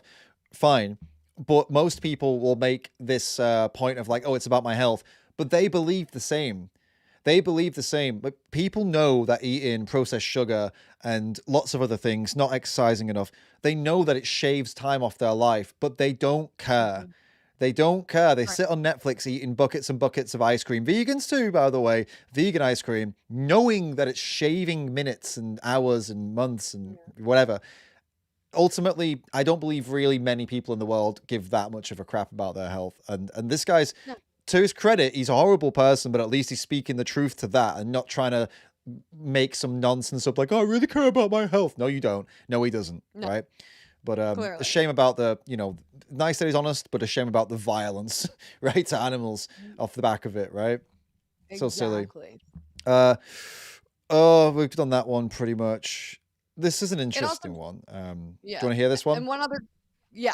All right. I was gonna say, because I put it on the screen already. Unless you can go, if you had an extra point, you could go for it before we go into it. I guess the other quick point is just to show that it's not a sacrifice. So Right. it's like, yeah, okay, you might live the rest of your life, whatever, and you're like, I want to live my life the way that I want to live it because I enjoy these products. It's like that is in the mindset that when you go vegan, you're giving up something that is pleasurable. And the truth is that you really only welcome so many more delicious products. It's just kind of the last thing I Yeah, wanted no, to that's a say. good point. Yeah, people think it's going to be boring and bland, and it's Yeah, not, because you got all the same spices that you've been putting on all the meat and stuff. So you just put that on different exactly. food, and you'll have a similar taste experience. But even if you couldn't have the same taste experience, that still wouldn't be a good enough reason to stab an animal in the neck. So Right. here's the comment: animals were here for humans to train, use, and eat. It is called civilization. This is like the complete opposite statement of veganism because we believe that animals are not here for us, they're here with us, and that animals should not be used for entertainment, cosmetics, food, or any other purpose, right? Yep. So I guess my first question would be, who told you that? Right. Yeah, where'd you get that from? Where did you Mummy where and did daddy, you get that probably. Or actually, no, from? Yeah. more likely religion. I would say it's more likely in that case. Yeah, I mean, at one point people believed women should only work in the house and that they should take care of the kids and clean. I mean, that was a belief that The people golden had. days, That yeah. doesn't Oh, sorry, no, I mean, yeah, yeah, it's good that we changed that. I mean, yeah, of course. yes. Come on. You look so confused just then. I should be more careful with these jokes. So that we've only just met. No, I love it, man. So I'm just saying, it's like people have these beliefs, but that doesn't necessarily make it right, or it's an opinion, not a fact. Yeah, no, absolutely. Yeah, of course. It's a silly opinion. I'd love to. I'd actually. You're right though. The first thing you said, I'd love to know where this came from. Like, where'd you get that idea from, man? And then you'd go from there, wouldn't you, and figure it out? But it's a pretty nasty way to see other animals that can't defend themselves. The same way, like you said, it's a nasty way to see women. It's a nasty way to see people of different ethnicities. It's the same logic. I mean, switch out the word animals in that comment, and you've got the same kind of nasty people from history that you definitely don't want to emulate. So, yeah, easy one Perfectly said. to respond to there. Oh, this is an interesting one. Then we'll finish up on this one for comments, and then we'll ask you a couple questions, nicer questions. So, ignoring the vegans is the best way to handle this, in my opinion. Veganism is not going to take off and replace meat diets because they can't retain membership. 87% who try vegan return to meat. If vegans actually knew a lot of facts of the animals themselves and the process, they would at least have an argument worth listening to, but their propaganda doesn't allow that. So this is a multiple part question. The first question is, there's a bunch of reasons why people stop being vegan, and one of them has to do with social pressure, and it has to do with people being surrounded by animal products and unable to have a backbone, I guess. Like, there's multiple reasons why, or you have doctors that are telling people that you have to go back to eating animal products, even though they have very little nutritional study and they just focus on giving people medicines after medicines. So there's multiple reasons that why people go back, and living in a non-vegan world, it can be hard to be that minority at times. But we got to stay strong, we got to stick together, and I believe that really once you really make the connection with the animals and you see them as individuals that have a right to be here, you will never not be vegan. There's no such thing for me. Like, I will always be vegan. So that's number one. Let me add something there, if that's okay, because the 87% number this person's putting out was from a study, and it was a survey, not a study, but people reference it like it's some kind of scientific study. It was a survey, and in this survey, they asked people to self-report whether they had been vegan, vegetarian, and if they had quit. So it included vegans and vegetarians, and the only way that they could establish whether or not they were vegan or vegetarian was them saying they were vegan or vegetarian and they had quit. This is where this number came from, and it got parroted all over by the mainstream media, and it's still going around with people, and it just came from a survey that wasn't even properly, documented. Just for your, if you didn't know that, now you do, and everyone else knows now, guys. When that number comes up, it's ridiculous. It's such a bad data point. So yeah. Right. And people call themselves vegans and then say that they ate fish the other night. It's like, Yeah, what? exactly. You can't trust what people say in a self-reporting survey. Come on. And the second Thank you point for that he made was, I'll just remind you in case I know I rambled a bit there, so maybe you lost your flow. It's my bad. It says, what was it? If vegans knew the facts about animals, basically, and the process, then we might have an argument worth listening to, but we don't know that. That's what he's trying to claim, though. We don't know what goes on. Well, what process is he referring to? Their slaughter process? Because I've been to factory farms and slaughterhouses, and not only have I read about it, watched documentaries on it, and learned a lot of the facts and science, but I've seen a lot of this stuff in person. Yeah. So what is he referring? That's what he's referring, the process. Same. Okay. Well, they assume, I think it's that, but they assume that vegans just sit around and look at vegan propaganda, and that's how we know what we're talking about. But they forget that, the people like myself, like you, who do YouTube, who make videos, they forget that we are the ones who go and gather the information, and we go and see it ourselves and create the videos and show people. And then, yeah, lots of other people will learn from our videos. But our videos are not propaganda. We can't film something that doesn't happen, right? So whatever we filmed is real. It couldn't, I don't know, unless they're claiming we do VFX or something and create it, and then which is a ridiculous claim. So you call it propaganda, whatever, call it what you want. It's real, and if people use that to decide what they're going to do next and why to go vegan and whatever, then good, because it's real stuff that we film and that we report on. So. Right. People are also forgetting that we once ate animals, that we were not always vegan, a lot of us. And so I've been on both sides of the coin. Trust me, I always look at both sides of the information. And in fact, I try to interview farmers and dairy farmers, people that work in egg hatcheries. I want to learn. And it's like, the more information I know and the more information I gather, the further I run, because it just keeps getting worse. Absolutely. Same. Absolutely the same. 100%. Great. Well, those were some of the more interesting comments. We've dealt with them. I didn't ask you, by the way, how long do you have? I don't want to keep you longer than you. I could like till 1. I don't know what that is. Is that like half an hour from now, maybe? Yeah. Okay. Cool. Because it's 7:30 for me. Yeah. Is that like till 1? Great. 1 a.m. my time. That's like 5 hours from now. Let's go. Okay. There's so much to say. There absolutely is. All right, let's ask you some questions a bit more about you. So we know you're a vegan, obviously. How long has it been now? Yeah, it's been about 6 years and 2 months. Okay, sweet. And what was it that did it for you in the beginning? So I went vegetarian first after seeing Earthlings. You froze. I'm sorry. It'll come back, I'm sure, in a minute. And it was definitely a process along the way. And 1st of 2018. Okay, we got the process along the way, and then it just basically we lost you. I'm suing Spectrum. I swear, I'm calling them after. I'm so mad. So I'm sorry. yeah, I know this sucks. I'll try and tell you as soon as it happens, but yeah, it's. I'm sorry, guys. It's not. It sucks for you. It sucks for you. I mean, everybody, no one else. We don't mind, but it sucks for you having to repeat yourself, right? Oh no, I don't mind. I don't mind at all. Okay, cool. All right. I feel bad for the viewers. Oh, okay, so cool. I went vegetarian first, and it was a process. So at 13, I saw a pig livestock truck on the highway, felt really weird about it, decided I was never eating pigs again. And then kind of led to, okay, I'm cutting out cows, then I'm cutting out chicken, then so on and so forth, and over the years. And so I went pescatarian first when I went 18. When I turned 18, I went pescatarian, and then I went vegetarian after a friend confronted me, and she was like, I find it really weird that you still eat fish, yet you claim to care about animals, right? Yeah. And then I did January 1st, a vegan challenge called Veganuary. I was like, oh, I could do it for a month, no problem. And then realized, wow, like I learned more information. I was like, I didn't know about how the dairy and egg industry actually, they kill animals too. And I felt better. And I was like, you know what, let me just keep going with this. Mhm. And forever now to go. Okay. So, and you see where this whole thing started, it was kind of, maybe I missed it because it was like kind of messy back with the freezing and stuff, but the whole journey, hashtag journey, started at what's like 17, 18, was it you said?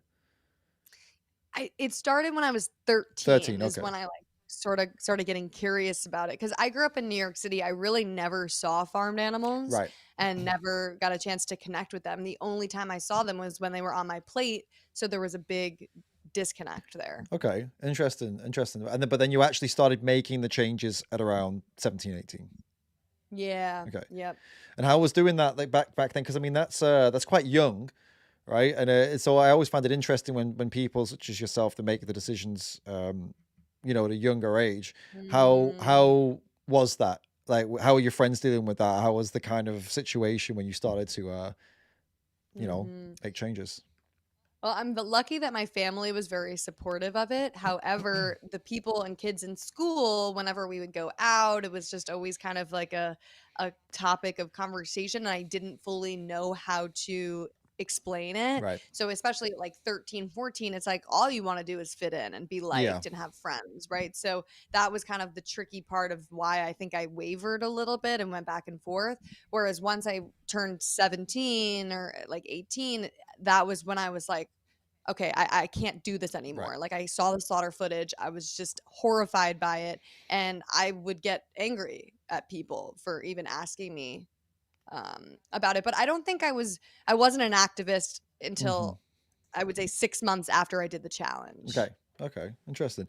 I spoke with recently. We had Jack Higgs on, like I told you, and Mhm. that's why I'm going to ask you this now because when he also changed when he was quite young. I think he said he was 16, 17 as well, actually, and he Mhm. told me he had no problems because he was like an athlete and a jock, and everyone loved him.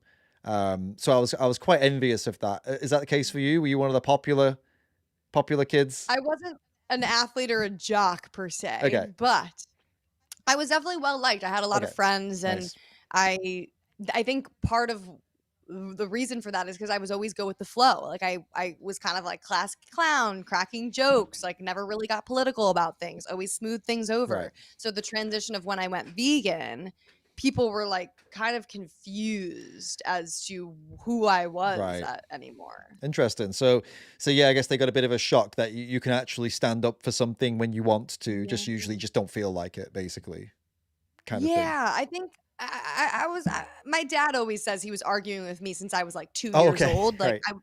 I was very set in my ways about things, but when it came to kids at school and stuff like that, I never really I was friends with all different sorts of people, and n- was very good with the flow It's nice. It when it helps came when to it's like that. When you've got a good people around you, it makes it easier to make yeah. a change like that, and it makes the change a lot smoother as well. So you're lucky to have that. I know a lot of vegans get the opposite treatment, Yeah. which makes it harder Well, to, I was in college when I went vegan. So there was right. it was a little bit of a different experience, whereas, I wasn't with the same group of kids all day, and Yeah. that was not a problem. Socially, it was only a problem when I started getting invited to like go out to dinners and Thanksgiving events and things like that, where I started feeling uncomfortable with the animal products in front of Right. me. Got you. Yeah, college is a bit. I mean, I don't know. When we're at college, we think we're like, oh, now we're adults, but we're definitely not. But it is definitely, it's a big step up in maturity from high school, for example. So I bet it was a little bit, Yeah. again, smoother to kind of be yourself and be this identity and but you're doing this in school. I grew up. I don't know if you know. I grew up Mm. vegetarian. So I had to deal with this Oh, identity of being the animal guy from the first year of school, and that was savage. That's. I'm sorry for anyone yeah. raising vegan kids, but I'm just telling you now that unless things change drastically over the next couple of years, your kid's gonna get a lot of shit, which I really wouldn't Wow. wish on them. But you know, I got to hear, so I suppose it Mm, works out, right? But wow. on that note, actually, yeah. What's your I was going to ask you this question. We kind of touched on it earlier, but what is your take on that with vegans with kids? difficult question, but a lot of non-vegans get really upset about this. They say Yeah. it's child abuse to have a kid Yeah. vegan, right?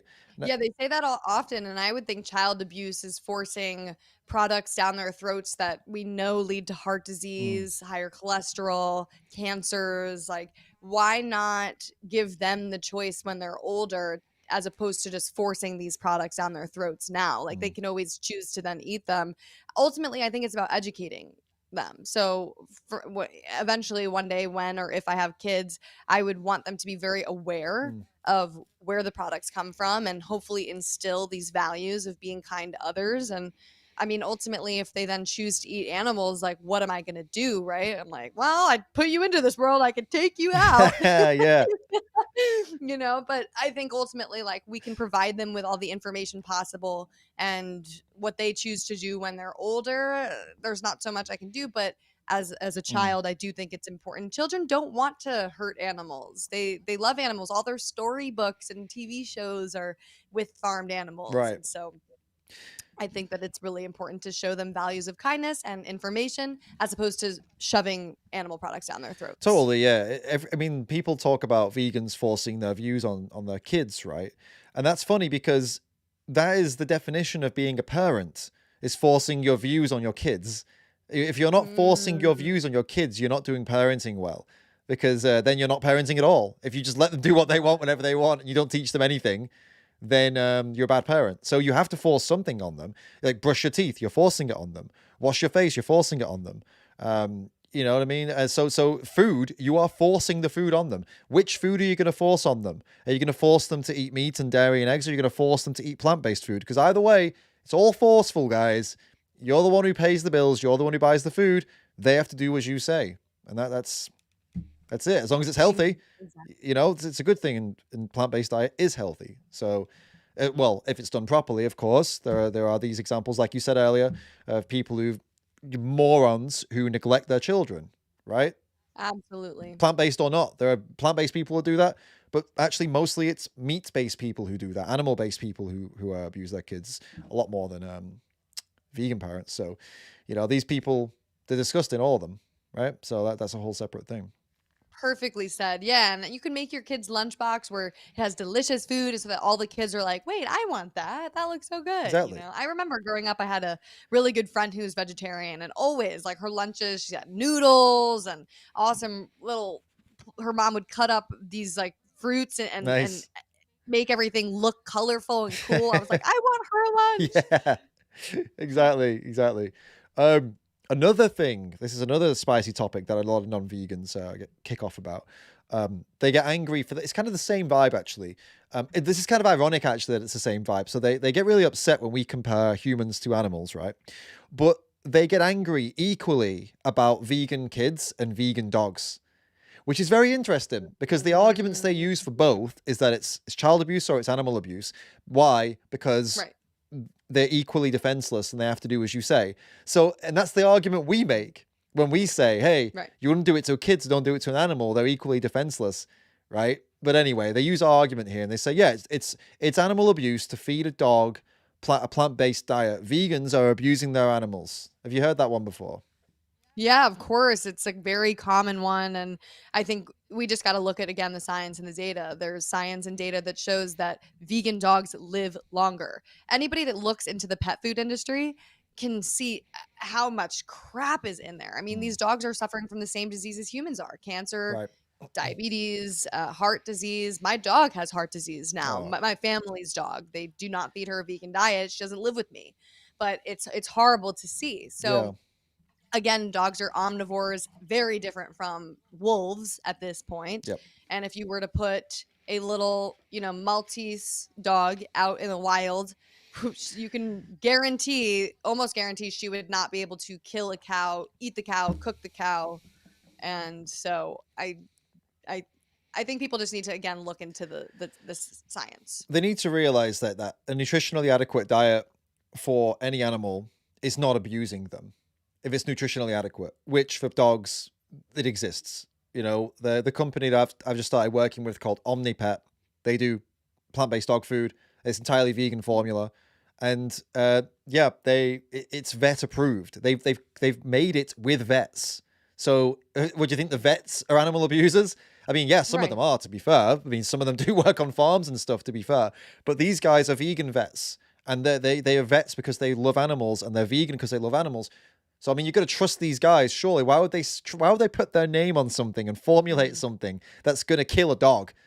How about even non-vegan vets have said that many plant-based dog foods are very healthy and fine for the dog? Yeah, absolutely. So it is ridiculous, but no, I'm glad we answered it. And these questions, I know a lot of vegans watching are going to be like, we know all this, and it's well, still there's a lot of people who watch. There's 132 people watching right now, and I know some of you aren't vegan, and I know some of you have these questions, but maybe you're too shy to put it in the chat.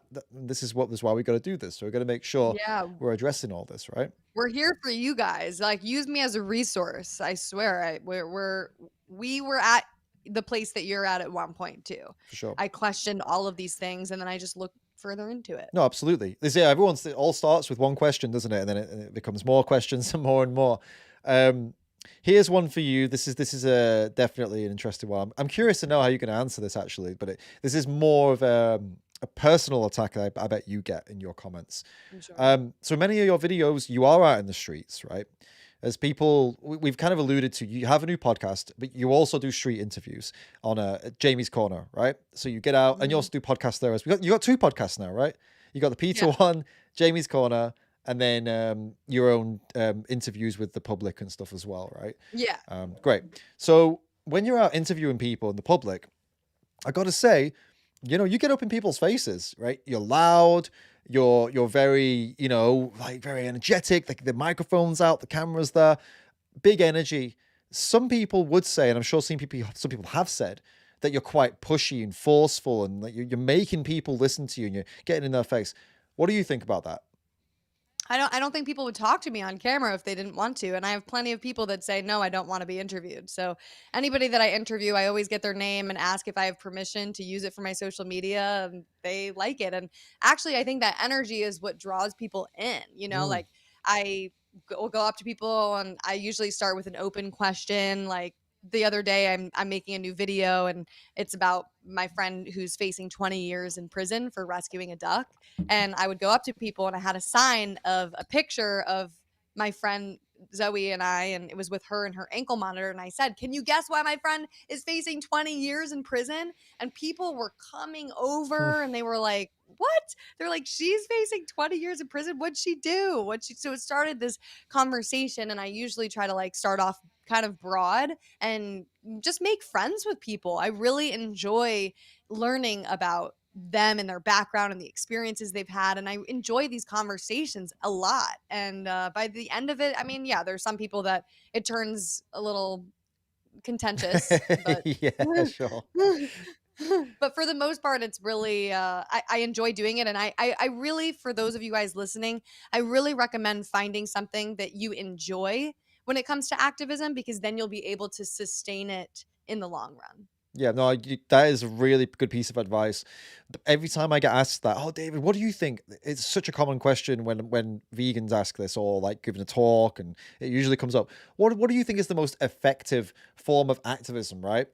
And I used to try and give some kind of answer of like, oh, numbers wise, and and now I just realized that the most effective form of activism you can do is the one you can do for 20 years. Because Yeah. if I say do videos and you spend 3 months making videos and then you just despise it and then you stop and then you're like, well, I tried. Well, I don't want you doing videos then. Don't make videos, please.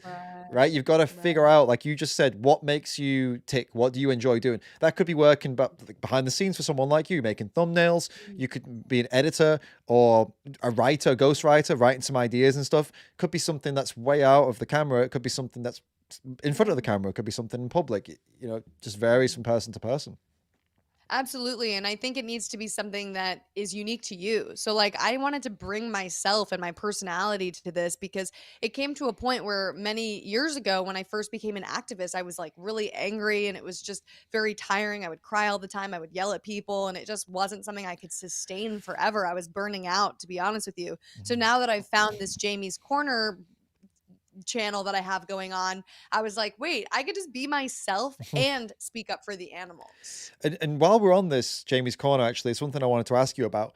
It feels like, I mean, I've been aware of you for a while because I was talking with Bobby when the farm at the sorry, the guys working at the slaughterhouse threw shit in his face, and Oh yeah. that was when I came across you.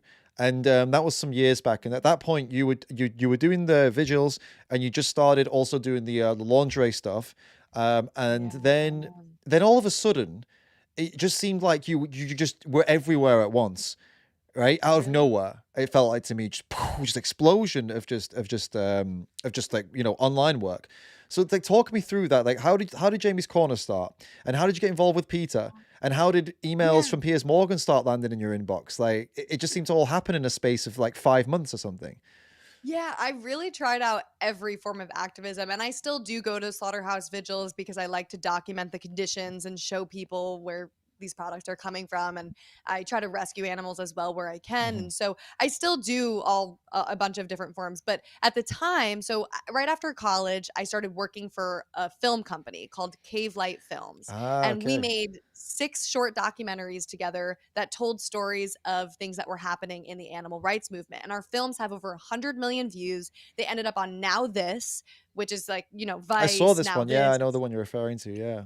Yeah, so I really learned like the ins and outs of editing, video production, and the way that even came to be was I was going to these slaughterhouse vigils every other week in college, and the filmmaker came to one of the vigils, and he ended up making a film called The Save Movement, Mm. and I was in it, and the film got 20 million Wow. views in Okay. just a matter of a few weeks, and it reached a non-vegan audience, and so I was like, wow, like the power of film to reach people. I definitely want to do more of this. So it started with that. Great. And then I was working with Jordan, the director, for a couple years, and I was still going to Anonymous for the Voiceless Cubes, which, for those of you that don't know what that is, we hold TV screens in public places, and we have very educational, peaceful conversations with people about what happens to animals. So I was going to these cubes, and he goes, "Let me just come and film one of your conversations. It'll be fun." So he films it, and we get back to his apartment, and we're going through the footage, and we're cracking up.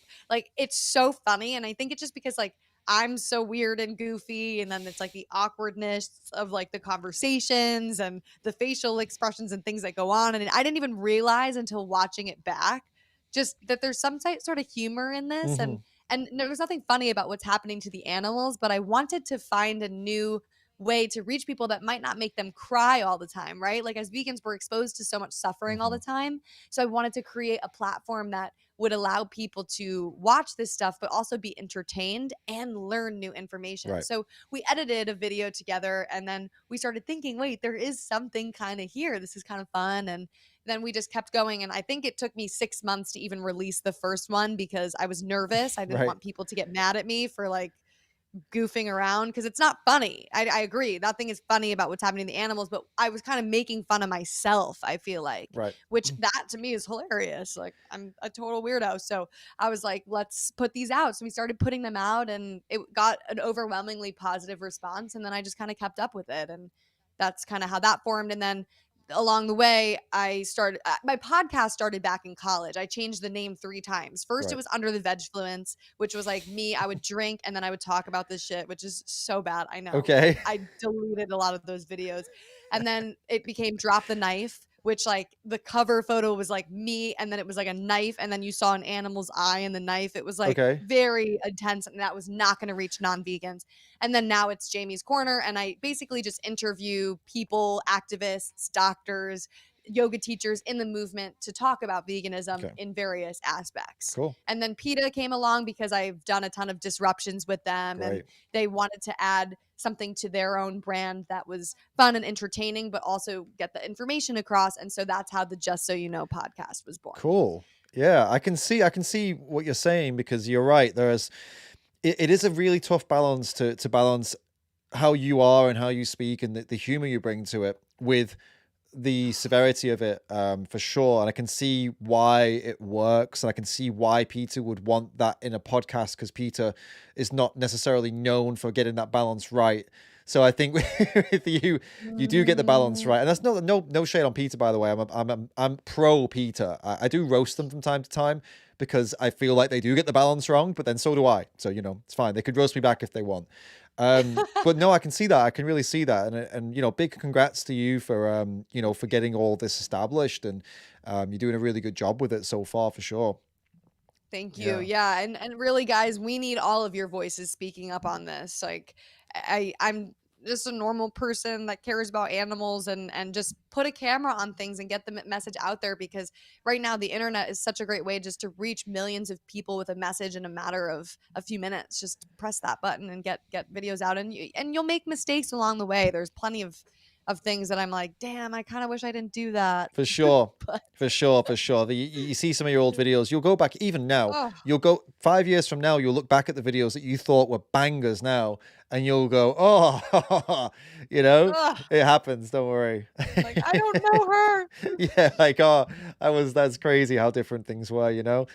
look at the like the I don't know, for you I guess you work with Tyler, right, on your edits, right? Yes, yeah. Yeah, he does amazing edits, by the way. But if you edit your own stuff, you'll also go back and see your old edits, and you'll go, "Oh my, look at the colors! Yeah. What was I doing with the colors on that Yeah. one? Or why did I cut it Yeah. there?" And like, you Mhm. mature so I do much. edit a lot of my own stuff, Oh, and I'm cool. very particular about my edits too, because that a lot of what the magic is with my videos is I want to make it quick, funny, and to the point. I want the messages to get Yeah. out there, and if it's not edited correctly, it doesn't hit. It doesn't work. 100%. No, you're totally right. And these the strategic cuts you put in there. We don't want to get edited. We can do an editing Yeah. podcast at some time, but I don't want to bore people. But sometimes you do the strategic cut, and the cut itself is what makes it funny.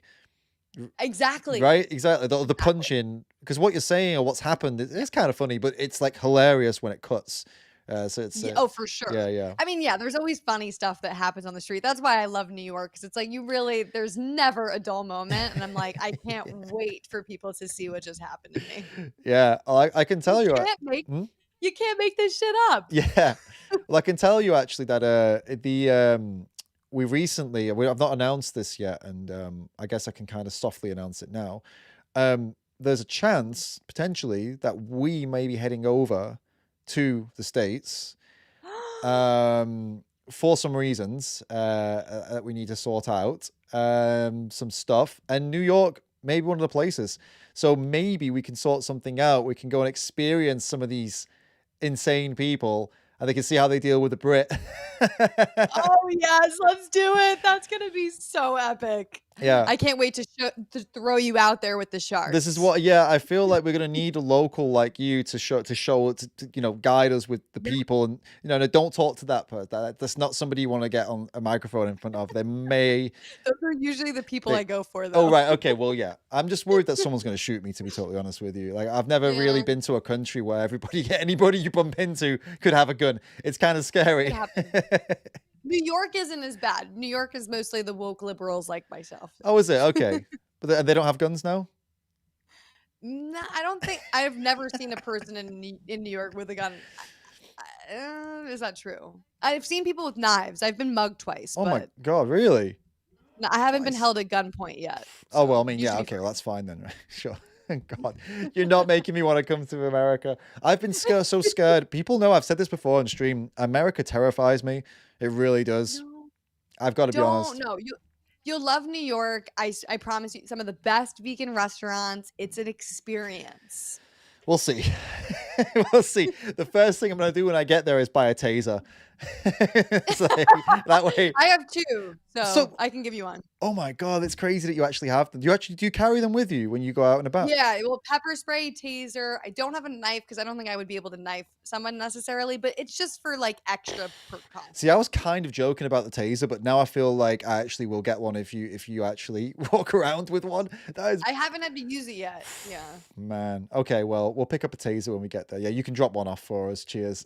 Okay, I got you. Oh my Lord. All right, I have I guess we're kind of running short on time. I don't want to keep you too long. I don't want to overdo it, overwhelm you, but I have a nice question for you if you'd like a nice question. Sure. All right. So what is your ideal world? What does your ideal world look like? Oh, I mean, an ideal world for me would be where we live in a world that doesn't use others for our own needs. I think we would want to see a lot of farmland be rewilded and see nature coexist, for us to really coexist with nature and stop breeding animals into existence, stop domesticating pets. Ultimately, we're breeding lives into existence and then creating a problem for us to have to deal with. So, yeah, not owning others. Everybody would be vegan, of course.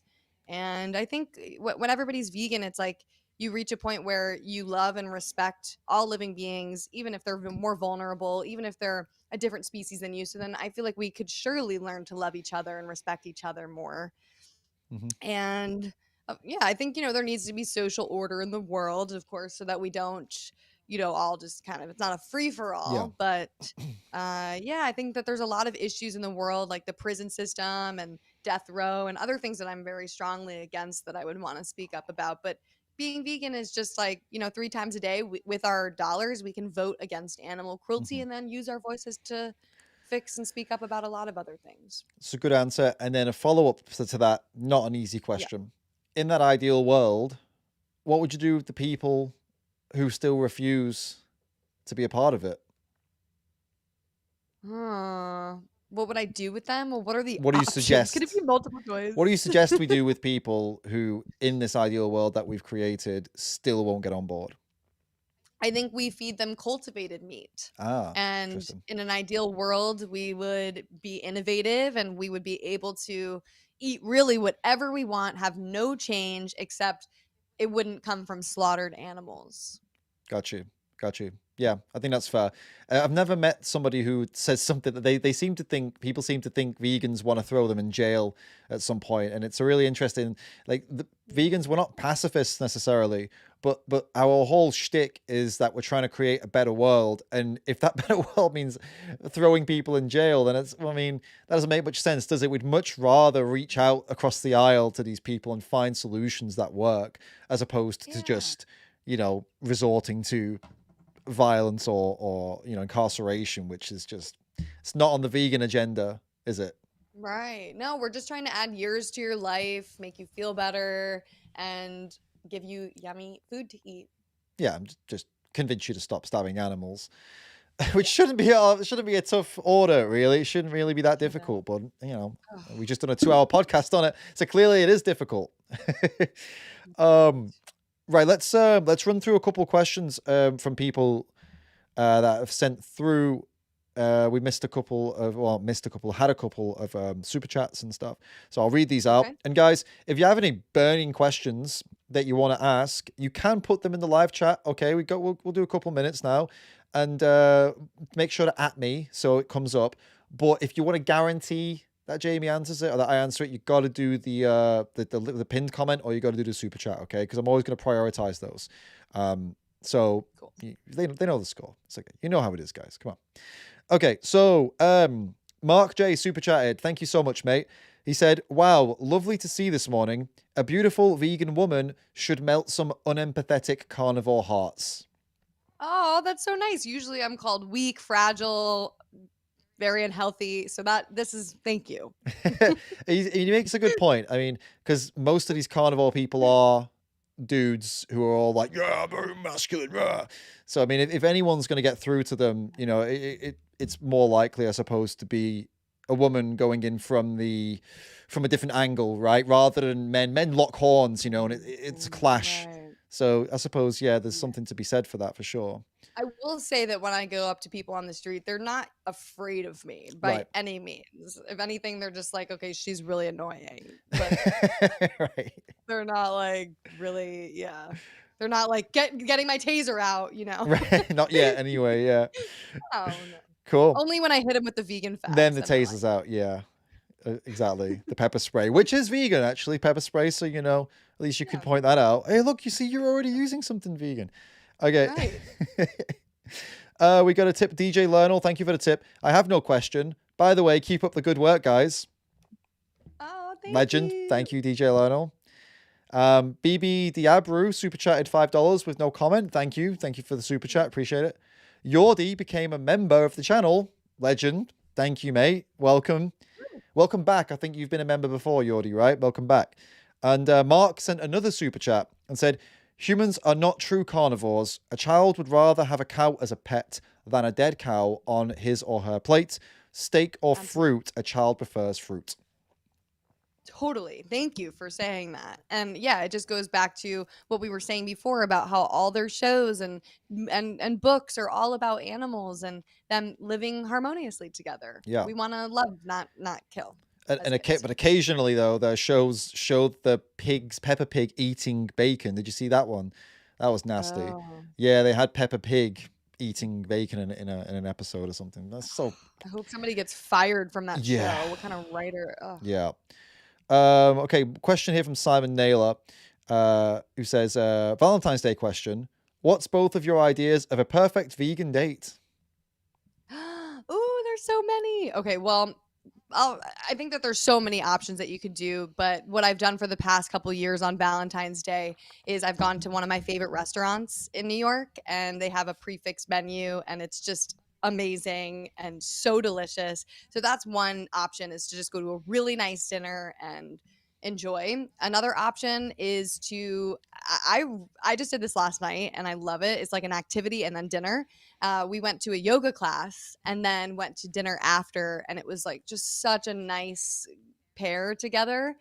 Another thing that you could do on Valentine's Day, you could get each other a vegan chocolate box. I think there's a box giveaway by Seventh Heaven Chocolate, I think it's called, and they have vegan chocolate boxes, or you just Google it, vegan chocolate boxes, and a lot of different gifts that you can get each other. Nice. So that's a few ideas. Nice. And now, unfortunately, guys, you're going to see the very stark difference between men and women, because my idea of a perfect vegan date would be, I don't know if I should say this. It's just going to be so bad. A burger, a blowjob, and a movie. That's my idea of a perfect vegan date. I mean, I've got to be honest. Like, I don't know. Like, you had this wonderful plan, and I'm sure Annie, my wife, would have a wonderful plan like yours. But for me, that's all I need. I don't need anything else. Like, that's me done. I'm so happy with that. I'm not saying that can't happen. Maybe that happens. Maybe you get a burger at dinner. Maybe, and then other things happen. Okay. I'm just saying that's it for me. That's my perfection. That's it. I'm done. I'm happy. Like, that's how easy I am to, to make happy on Valentine's Day. Annie, are you listening to this? She knows. She 100%. She knows I'm very easy. Oh god, this is TMI. It's a good job this is at the end of the stream. Not a lot of people will get this far, so that's good. I will say I really like words of affirmation. I like a card. That expresses your love for me.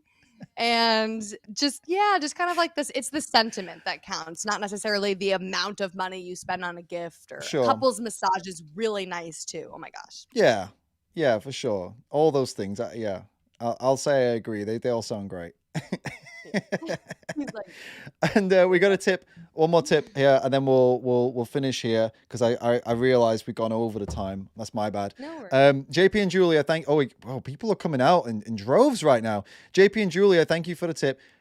They say, love Jamie's energy. Can't wait to see David and Annie in New York with Jamie. Great stream, guys. Woo! It's gonna be epic. Yes. Oh my gosh, I can't wait. And then Blueberry Muffins tipped and says, I know Jewish people tend to be more progressive. Has being Jewish helped in your vegan journey in any way? I find it pleasantly surprised to finding out so many vegan activists are. I didn't know you were Jewish. We didn't even discuss that. Yeah, I can read and write Hebrew and everything. Oh. I would consider myself, though, like, I don't really go to temple anymore or things like that. It was something that I grew up with, but now I would consider myself more Buddhist. So I'm not religious. I'm not. You're like ethnically Jewish then. Half. Okay. Yeah. Okay. Yeah. I don't. Has it helped with my veganism? I don't think there was ever a direct correlation, to be honest with you. However, I interviewed a vegan rabbi. His name is Vegan Rabbi on Instagram, if you want to check him out. And he talked a lot about how Judaism actually was the gateway to him going vegan. And I guess the laws of the Torah and the teachings, it was about respecting nature.